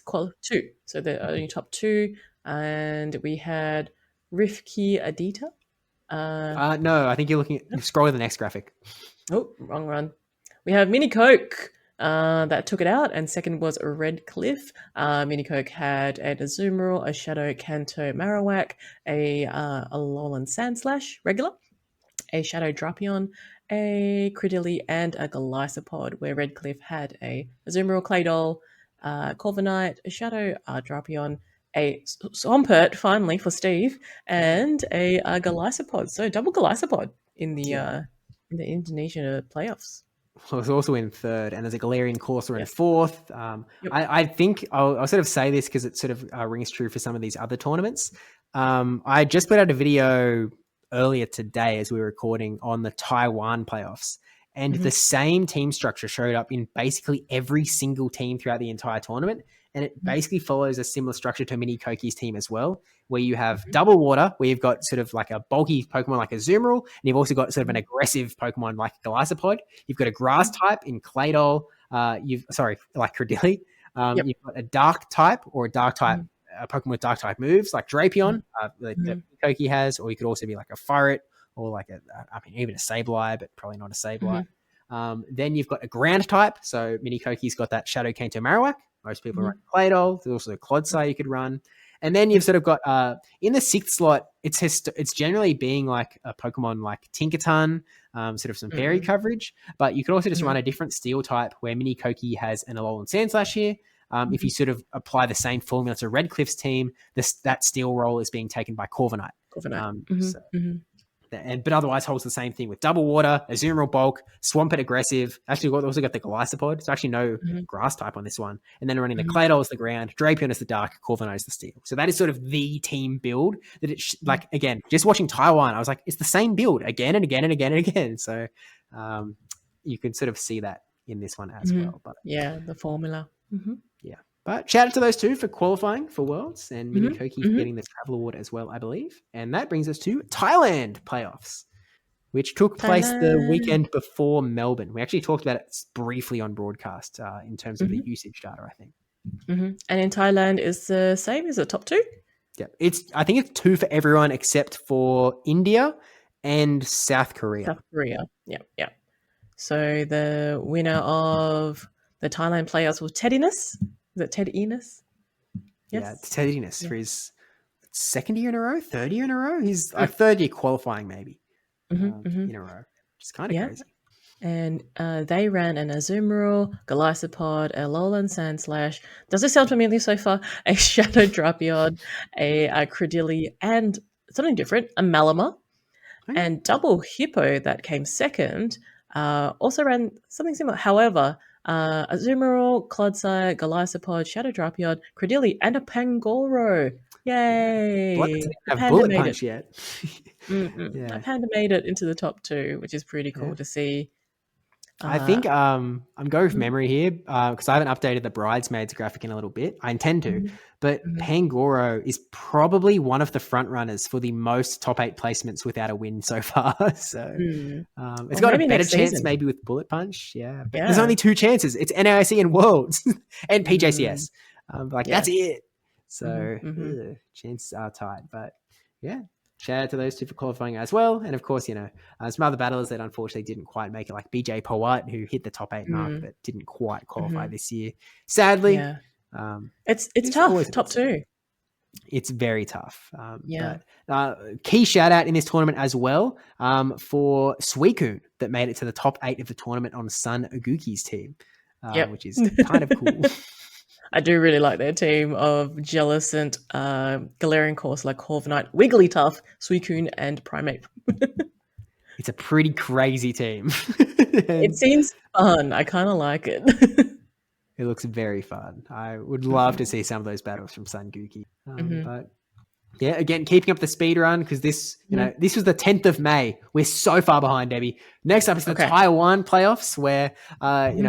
Gamebird TW won for the Hmm. second year in a row after Hmm. coming second in the year before that. So again, 3 times qualifier, 2 times champion. Just Oh, like I awesome. think the undisputed best player in Taiwan at the moment. Hmm. Or at the moment, potentially ever even, or at least the Hmm. last few Hmm. years. Running again, similar team where we have Lapras as the bulk, Shadow for Alligator is the aggressive water type, Jumpluff is the grass type, Malamar is the dark, Diggersby is the ground, and Tinkerton as the steel. And actually, this team should sound extra familiar because this is the team that Out of Pocket ran. But it is actually the Shadow Jumpluff, so it is, I guess, what Hmm. Nighttime Clasher ran would be more Yep. accurate. Mhm. But yeah, it is just the Out of Pocket Nighttime Clasher team. Yep. And he's not the only, there were 3 people in the top 8 that just ran that team. So I see. let's just say Taiwan was pretty ready to be inspired by Milwaukee. A Kind lot of of copy funny. pasting. Hmm. Yeah, And then, but Li Chang also yep. qualified with Lapras, Claydol, Tinkerton, Drapion, Galarian Corsola. Again, Debbie, maybe like it's not like, oh, maybe it's going to be good. It's clearly pretty good at the moment. And the Yeah. Golisopod. Yeah, I need those XLs. But notably, I know didn't qualify. However, in third place, I do like this team of Alien Alien B. B. Yeah, where they've got the Golisopod, the Claydol, Furret, the Shadow Blastoise, I've lost track of the name currently. I'm looking at it and Mandibus? Mandibuzz. And lastly, the Galarian Wheezing, the Shadow Galarian Wheezing, which I feel like is a fringe pick, but I think it's a good one if you know how to run it. I don't. I mean, I'd well, like to. spoilers. It is running it's running a little bit different because in this tournament they were running overheat instead of like sludge, which feels like maybe the default moveset for Galarian Wheezing. I only know that because it was one of Game Bird's opponents in that video I posted earlier. So Yes. If you want to see did see Game the team in Birds action. plays, jump onto Steve's YouTube channel because that just got uploaded. Or some of 24 Alien hours. Bees plays, I guess. But, we and I should mention the Thailand playoffs. I think the winning run is on Rise to Occasion's channel because I messaged them as well, and they were like, I've already sent it to Rise. And I was like, oh, cool. Like, as long as it's being covered, cool stuff. Yep. So we just wanted to like people to see it. That's the thing. It's not live streamed. It's just, if we don't see it, we don't know. So I still can't believe that Sejun Park deleted his footage. Come on, man. What are we doing? Anyway, things that could have been.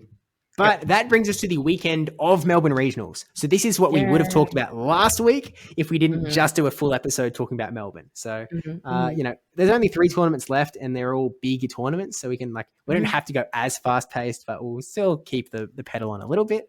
But do you want to talk about Utrecht or Santiago first? Let's go Utrecht. Or Utrecht, as I've been pronouncing it.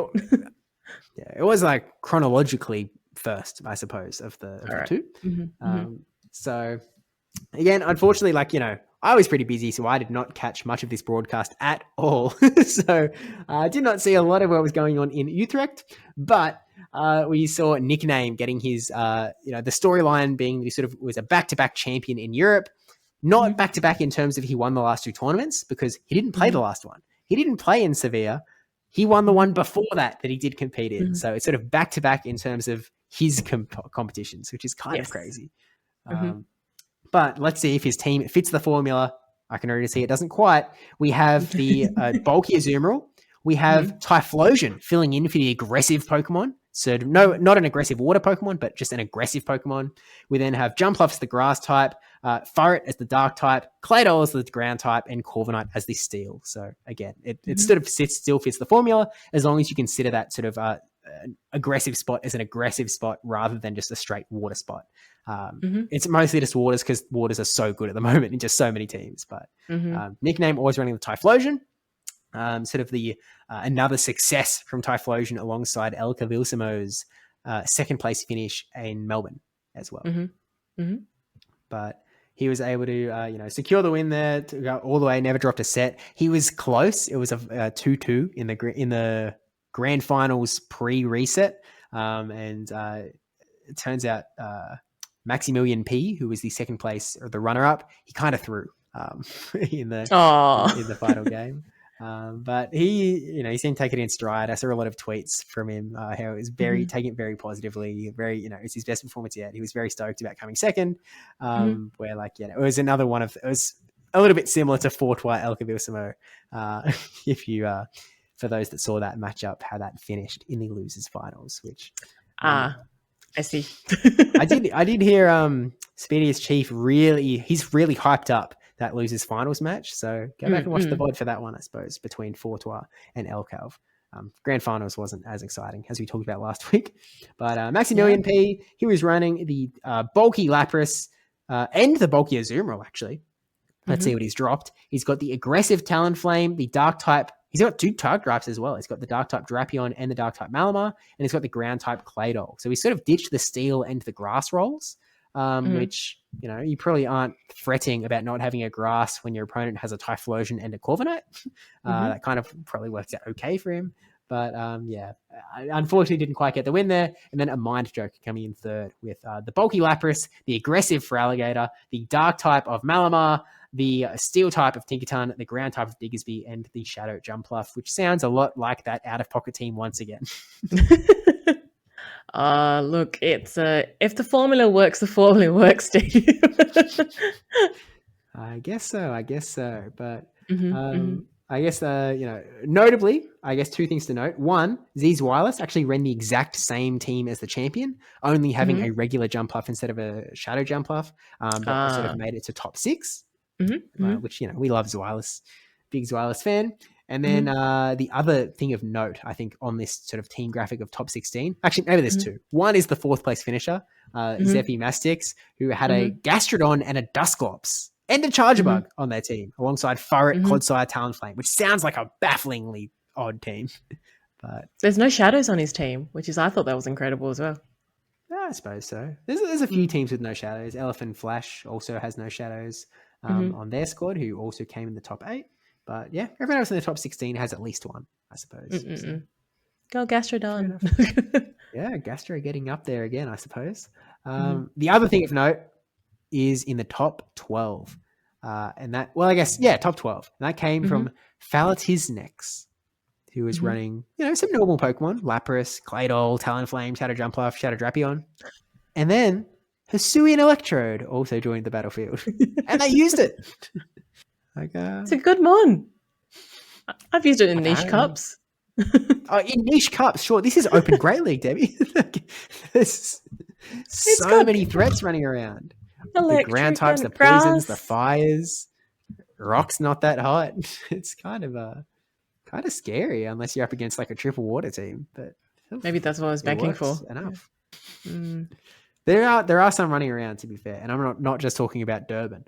But there's, I guess, like, if you look at, like, I'm just picking a random team like Stone Collection, he's got like Double Water and Corviknight, so I guess you're decent there. You've also got a Kanto Marowak, or you've got grass coverage for that. So maybe, I don't know, I can see some of the vision. It stands out for sure. Yeah. I mean, if we're going to go like more bold and wild choices, we can go down to like in this, came in the equal 17th, where Catchton 69 brought their best buddy Spinder. We're back. Arrow, hide your eyes. Okay, that's pretty awesome. I didn't see that. Yeah. I was like, oh. Cool. I especially like the best buddy part. Like the little ribbon. Yeah. That definitely sells it for me. So, yeah, it's like kind of reminds me of your Whiscash. Or Spender needs to be best buddy. It like needs to be hundo best buddy. Yeah. And even then, it's only 13.96, so it's a little bit harder to fit in there, but still very cool. I guess any other comments for you from Utrecht? No, I think we've covered it. Yeah, again, going pretty quick today. But the other tournament that happened in the same weekend as Utrecht and Melbourne was Santiago, Chile, where for the 4th time this season, Mato Galde becomes a champion, winning the Santiago Regional with the bulky Lapras, the aggressive Shadow Typhlosion, the dark type sort of Furret, the ground type Claydol, the grass type Shadow Jumpluff, and the steel type Tinkerton, winning the entire event, with Typhlosion getting its 2nd win of the weekend, Furret getting its 2nd win of the weekend, and of course, rounding out with Elcalv also running that Typhlosion as well. It was the weekend of Typhlosion for sure. And his signature Pokemon of the Shadow Jumpluff. So, of course, yes. The words of Mato, Jumpluff good. Yes. Can we call him greatest of all time now? Like, can compare anyone to Mato Galde? He's got my vote. Like, I know that, like, it wasn't that long ago that I ran that GOAT, who is the GOAT tournament. The Itaxen versus Dunebug versus Wadage versus Mato. And Mato didn't do too hot in that tournament, but it's hard to argue. Like, I think maybe you could make an argument not greatest of all time. I think you have to call him the greatest player of right now. I quite frankly think you can't really dispute it. I know some people bring up Ilum, but I just don't think Ilum is on the same level as Mato. Is the truth? Is my take, at least. Not to be an Ilum hater, but Mato is just... Heard it here first. PvP Steve, an Ilum hater.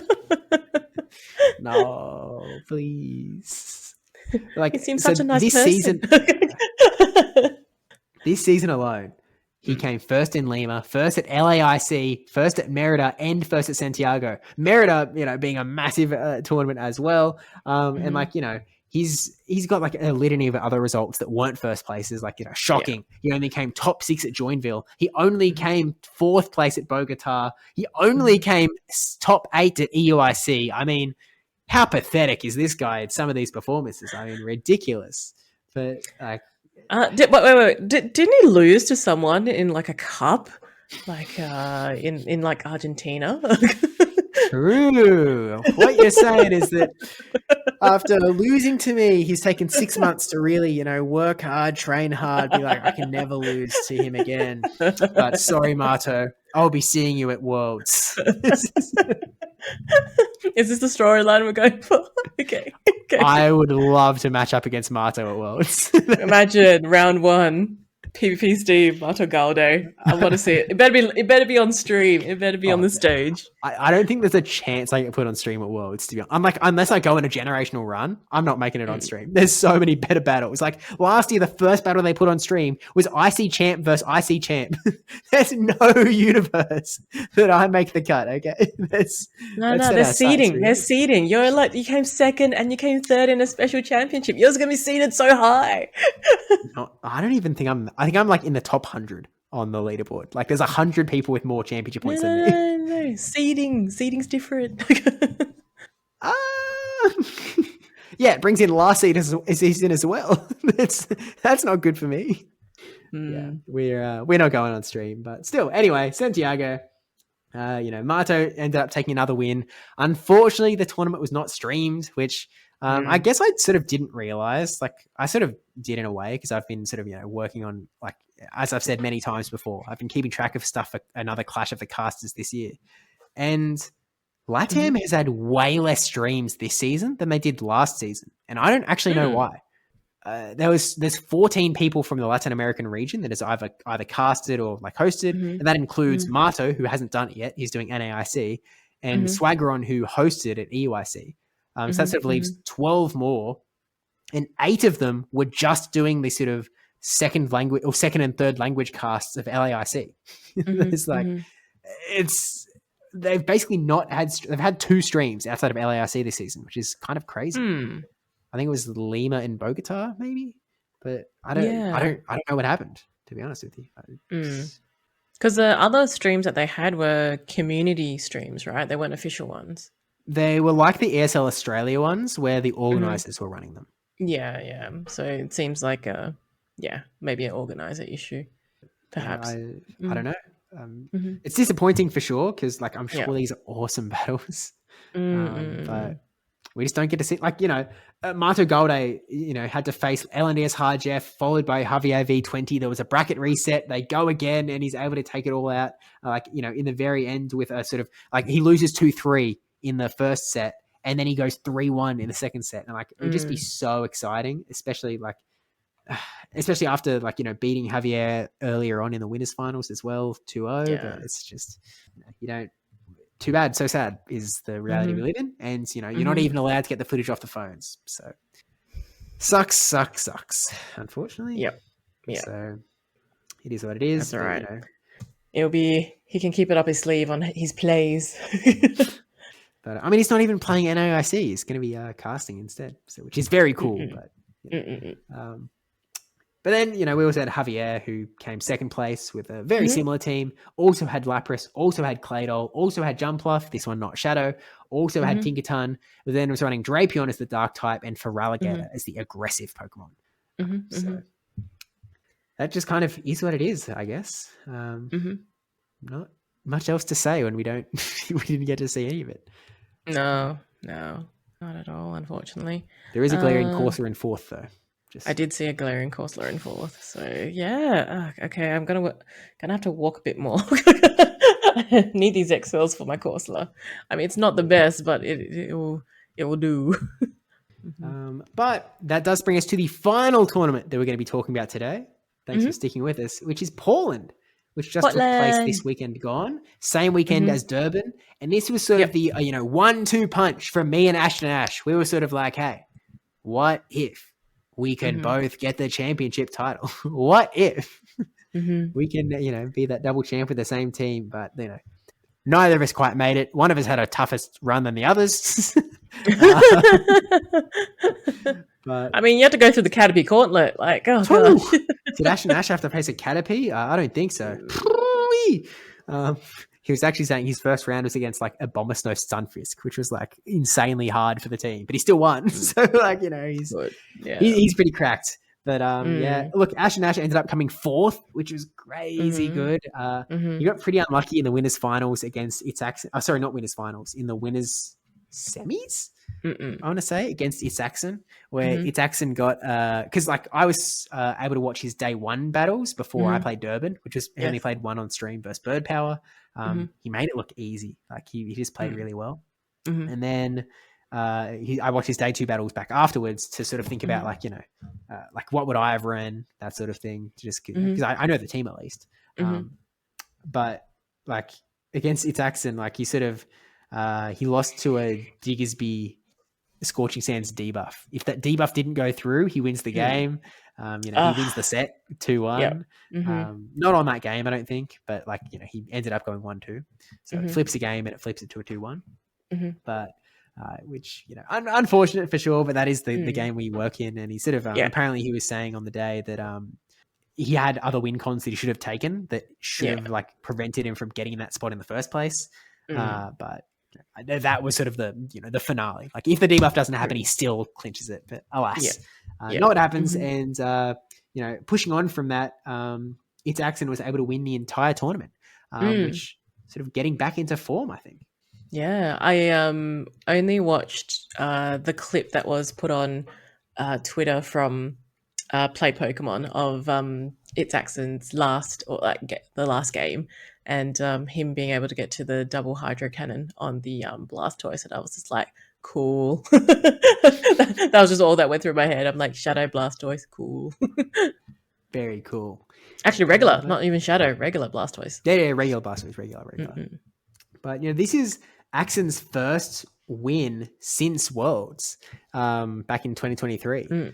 So like he's sort of been chasing it a little bit since then. Like he followed off Worlds pretty solid with like a top 8 in Portland. And then he had a bit of a string of like not as good runs. He came back from Worlds again 2024 after not even hitting top 64, and he came top 4 in Louisville, and they had another string of like not as good runs. Like he went 1-2 at EUIC, he went 2-2 at Sacramento. He was just outside of top 16 for Vancouver, 49th at Atlanta. And then, he's able to get the big win at Portland, sort of showing he's still got it, showing they're still ripe and ready to go. And, in the lead up to Worlds as well. So definitely going to be a player to watch again. I think that, and he puts a lot of effort into content creation these days as well, whereas he probably put a lot of that time into sort of, becoming better at the game rather than helping others to become better at the game, which is what he really does now quite well. YouTube videos as well. Yeah. But very cool. And Debbie, do you want to maybe think about the formula that might apply to Axon's winning team? Well, it's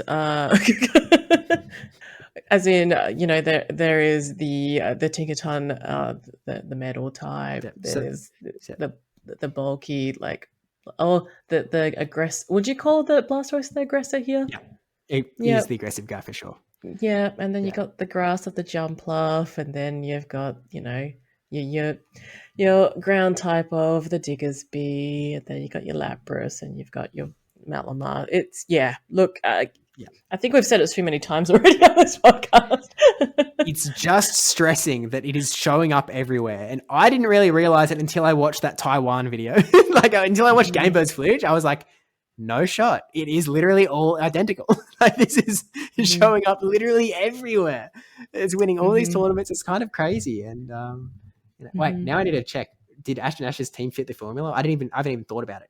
Okay, you've got Lapras as the bulky Pokemon. Well, actually, Lapras is the aggressive Pokemon because it's Shadow Lapras. You're using a little bit different, I guess. Yeah. You're using Azumarill, bulky water type, Dark type, Drapion, Grass type, Cradily, Ground type, Claydol, and Steel type, Corviknight. It fits the mold. It's the same team everywhere. Everywhere I look, it's the same 6. Right. Well, we'll see if that gets shaken up in a couple of weeks' time. When it gets shaken up, I assume. But Yeah. Anyway, look, it's Saxon ended up taking out Kem Coop in the grand finals, who was running, again, a bunch of meta Pokemon in Azu, Lapras, Drapion, Claydol, Malamar, Talonflame. And then also, I think there was actually a lot of Lapras Malamar in this tournament, like a lot of Lapras Malamar. But yeah, I guess maybe not a lot to say in the grand scheme of things. Out of Pocket was still running. Is he running the same team as he did before? No, it's got Lapras in it now. Wait, did it have Lapras before? No, it didn't. No, it is a slightly different team. He's actually running the Azumarill instead of the Feraligatr, and he's got Drapion plugged into the team that he didn't have before. He was running the Malamar before, so yeah, slightly different. And then you've got one Typhlosion in the top 8 as well. Yeah. And what we alluded to earlier was that Caleb Peng did bring a best buddy Carbink into day 2. Yeah, top 12, which kind of crazy. He did. He talked about it a little bit earlier. It is 5 out of 6 of Ash Nash's team, just with Carbink swapped in. It's literally the team. But yeah, it ended up doing a lot better for him than I would have expected. Let's put it that way. Like I think his first stream match he lost. I remember watching. I think if I remember right, it was 0-2. It's kind of what I remember seeing. I should probably check before I start spreading this information on the internet. Yeah, 0-2. And this was in like winners round 2 as well. He also had to face a Bastiodon, which is pretty funny. He'd face a Swampert.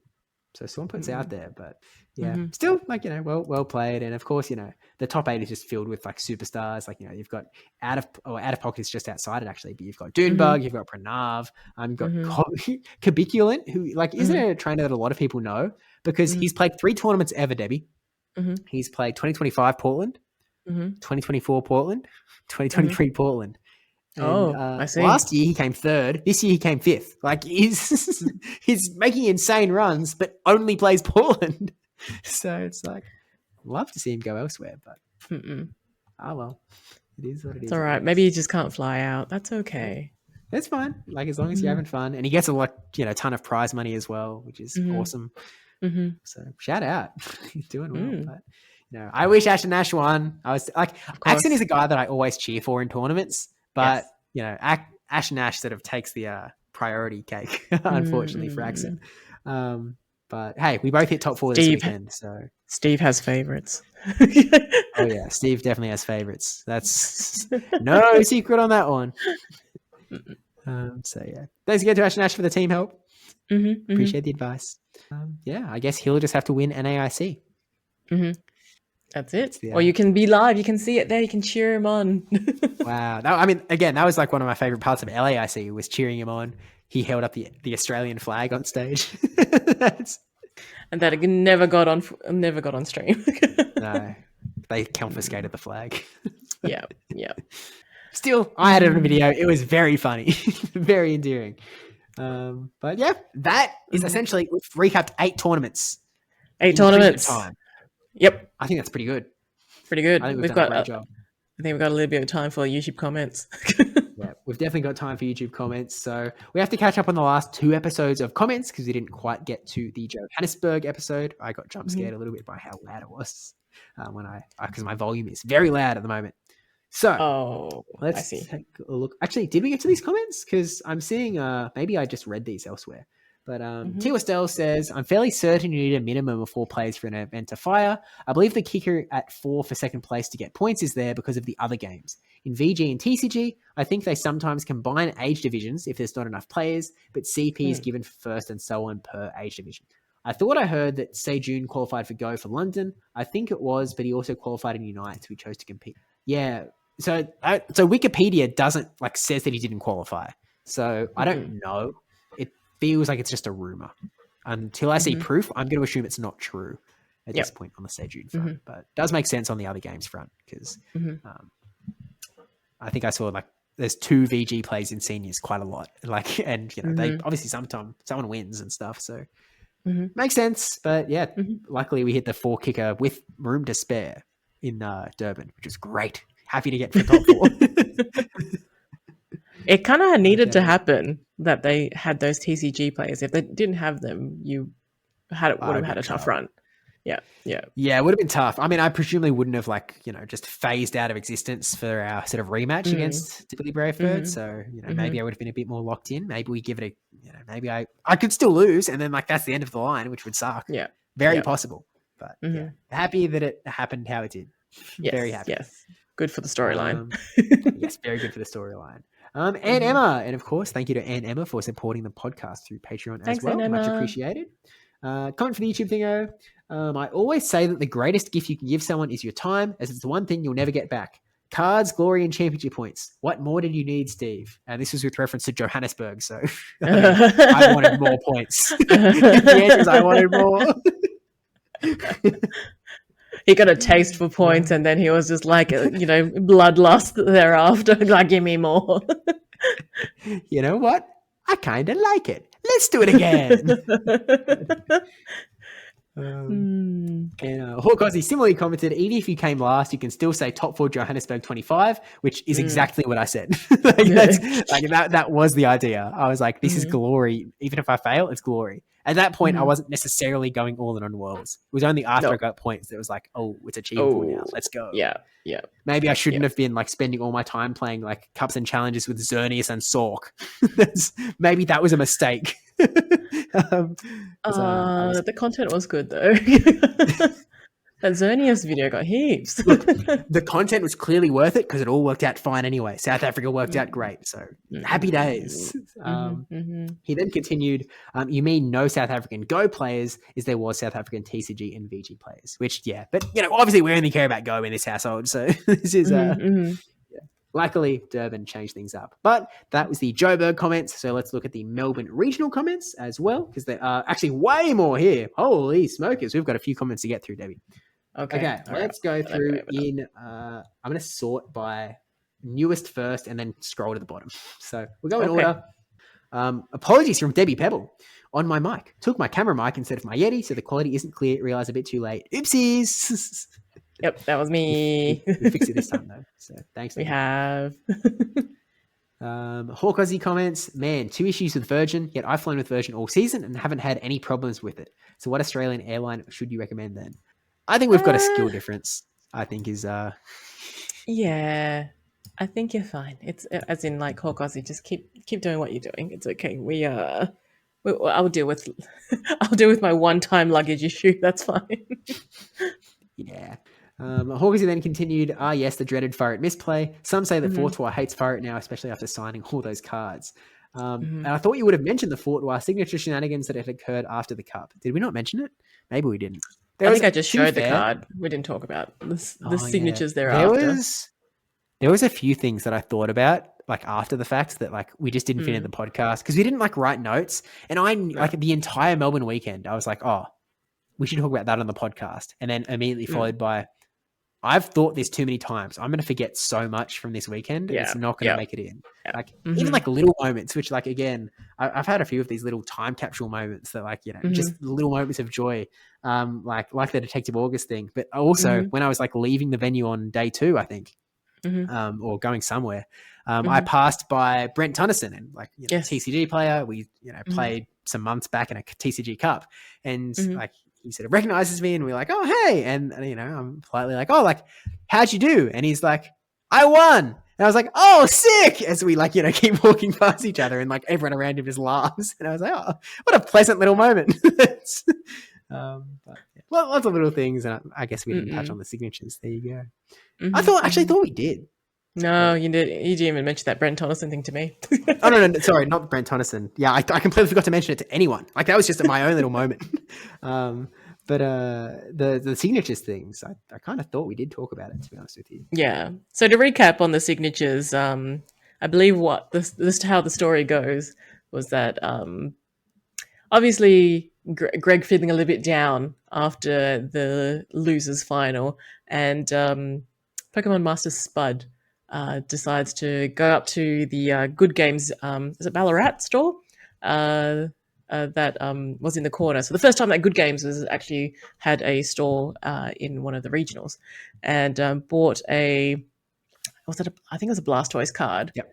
And got even with the card, got a really nice frame to go around it, case rather. and got Greg to is like, oh, can you sign my card? And Greg just like flabbergasted, but also like, what? It's just, but obviously it changed, like, you know, his sadness or like being, you know, defeated outlook pretty quickly. So, and from there, I think everyone saw that and started getting their own cards signed. And I rocked up maybe about 5 cards in. I'm like, oh, what's going on? Oh, we're getting Greg to sign our cards. I'm like, oh, okay. I start opening my packs because I just finished the Sisterhood tournament. So I'm like, oh, I need cards. I don't have cards. So I start opening all my packs that I just got from the prize wall. And trying to pick a card. I'm like, oh, okay, yep, and I've got mine signed. And then you turn up behind me. It's like, oh, what's going on? We're getting to sign our cards. And you just like jump in right. Like, oh, man, can you sign my card? Are you Fortois? Oh, my gosh, I'm such a big fan.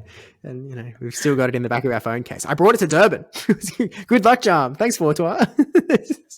I just, yep. I just have it on my, there we go, just on my desk. So... I got derided for using a psychic energy card. Like, I don't... Derided? I like... Yeah, I like, people were attacking me for being an idiot. But I was like, I picked it out for you. Well, you gave me the deck of cards. It's like, pick one, I think. Yeah, I said pick one, and you were like, too many choices. I'm like, energy card. And you're like, yep, after that. So yeah, I like the energy card. I resonate with the energy card, but... yeah. Anyway, it got a little bit out of hand. Like, it sort of kept going, and Greg was clearly like, okay, this has gone on long enough, a few times over. But no, he got through it. Yeah, taste of fame, didn't like it. But keep on going. We've got a comment from Anne Emma. Huge congratulations on the Melbourne stream. You smashed it. It was a joy to watch and then rewatch to see bits I missed. Both casting duos worked really well together and bounced off the other's energy wonderfully. Really loved getting to see both pairs cast, and was secretly very thrilled to see Debbie and Michael cast together again. I think that's monkey covering eyes emoji. Very sad to have to wait until next season for the next Oceania stream. P.S. Debbie's outfit was grand, and Steve had an excellent tie. Where do I? Oh, an excellent tie. Which...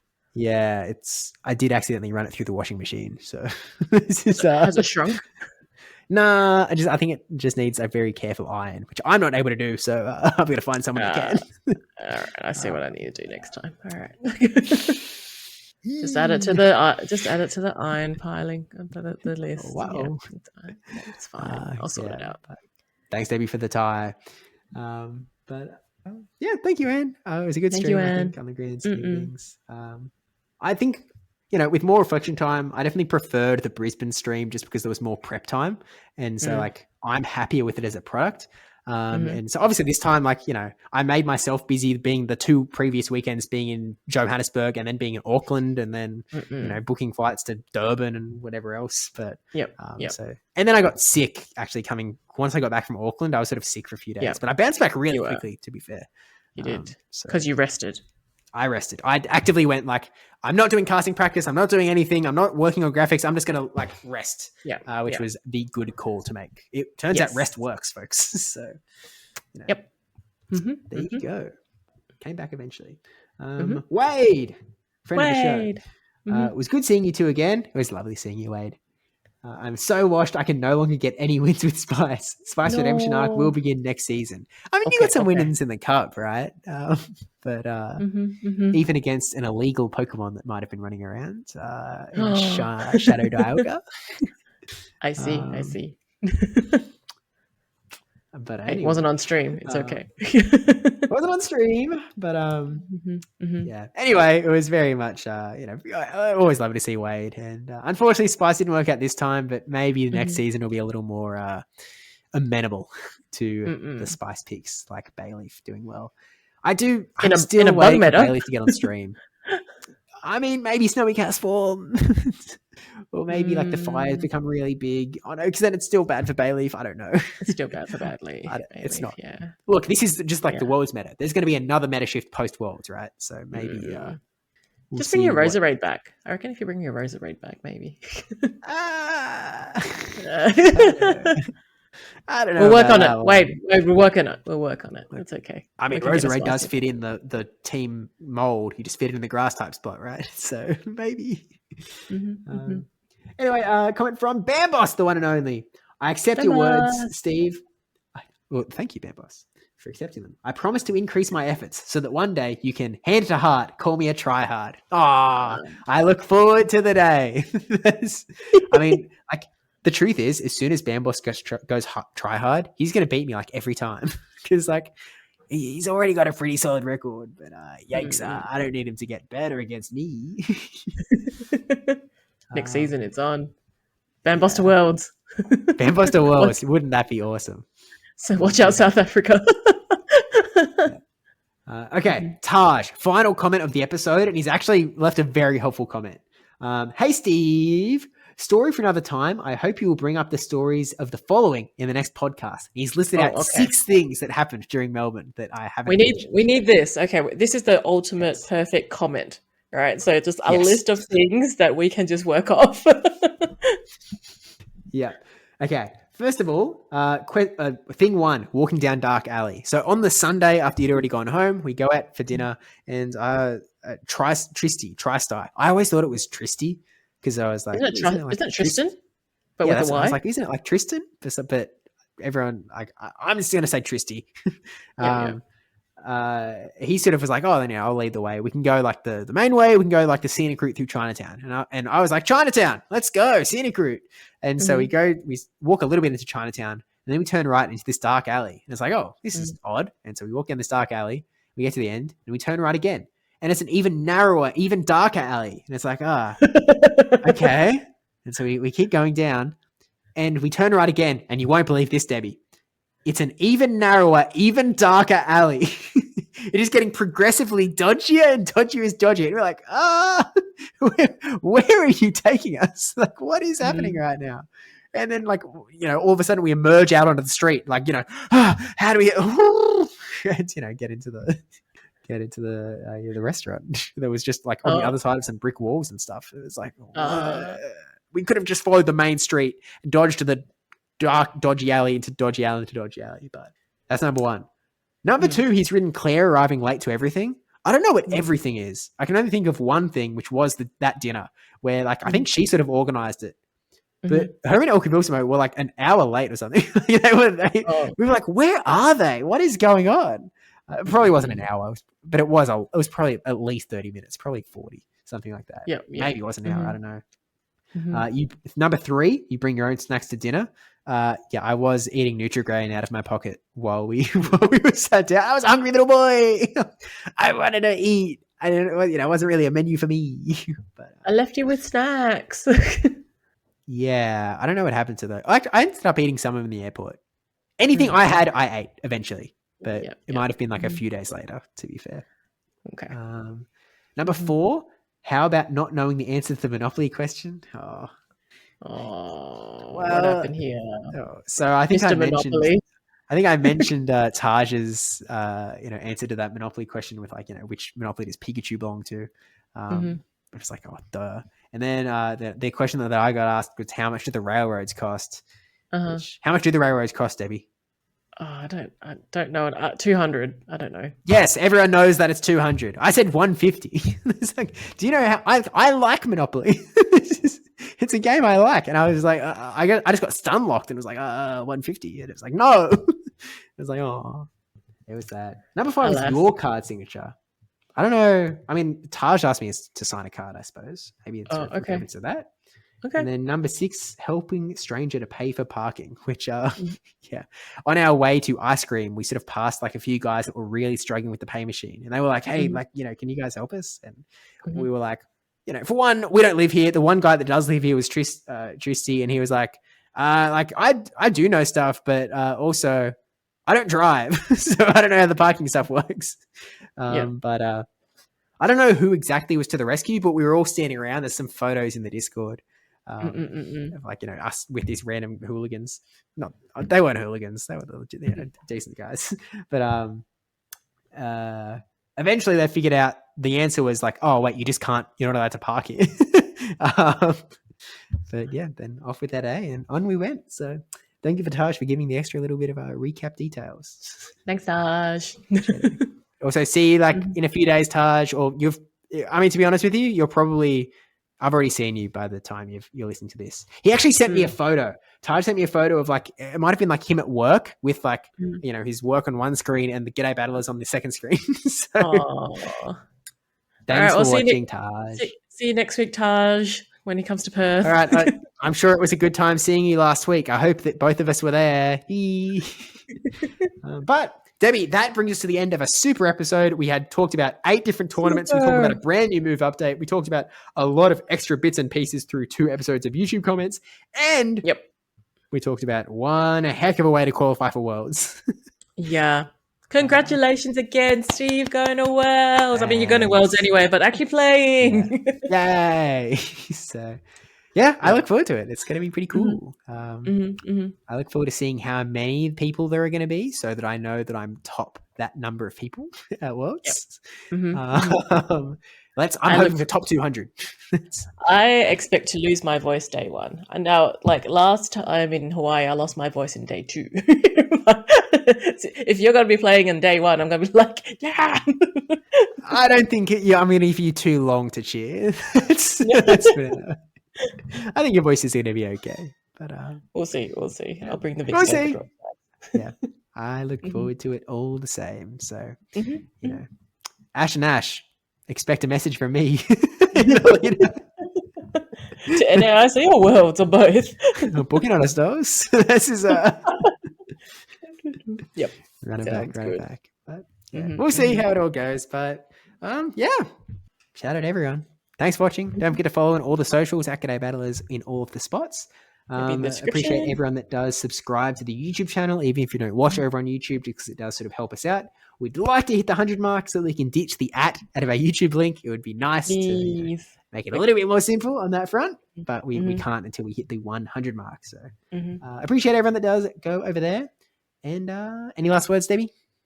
Go follow Steve on his stuff, and also, if he's brokey, he unemployed, just drop him some money.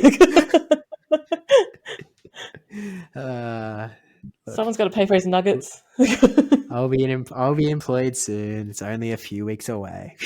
Yeah, we'll see. But then I've got a lot of Pokemon to do. Yeah. All right. Oh, bye. Oh, bye.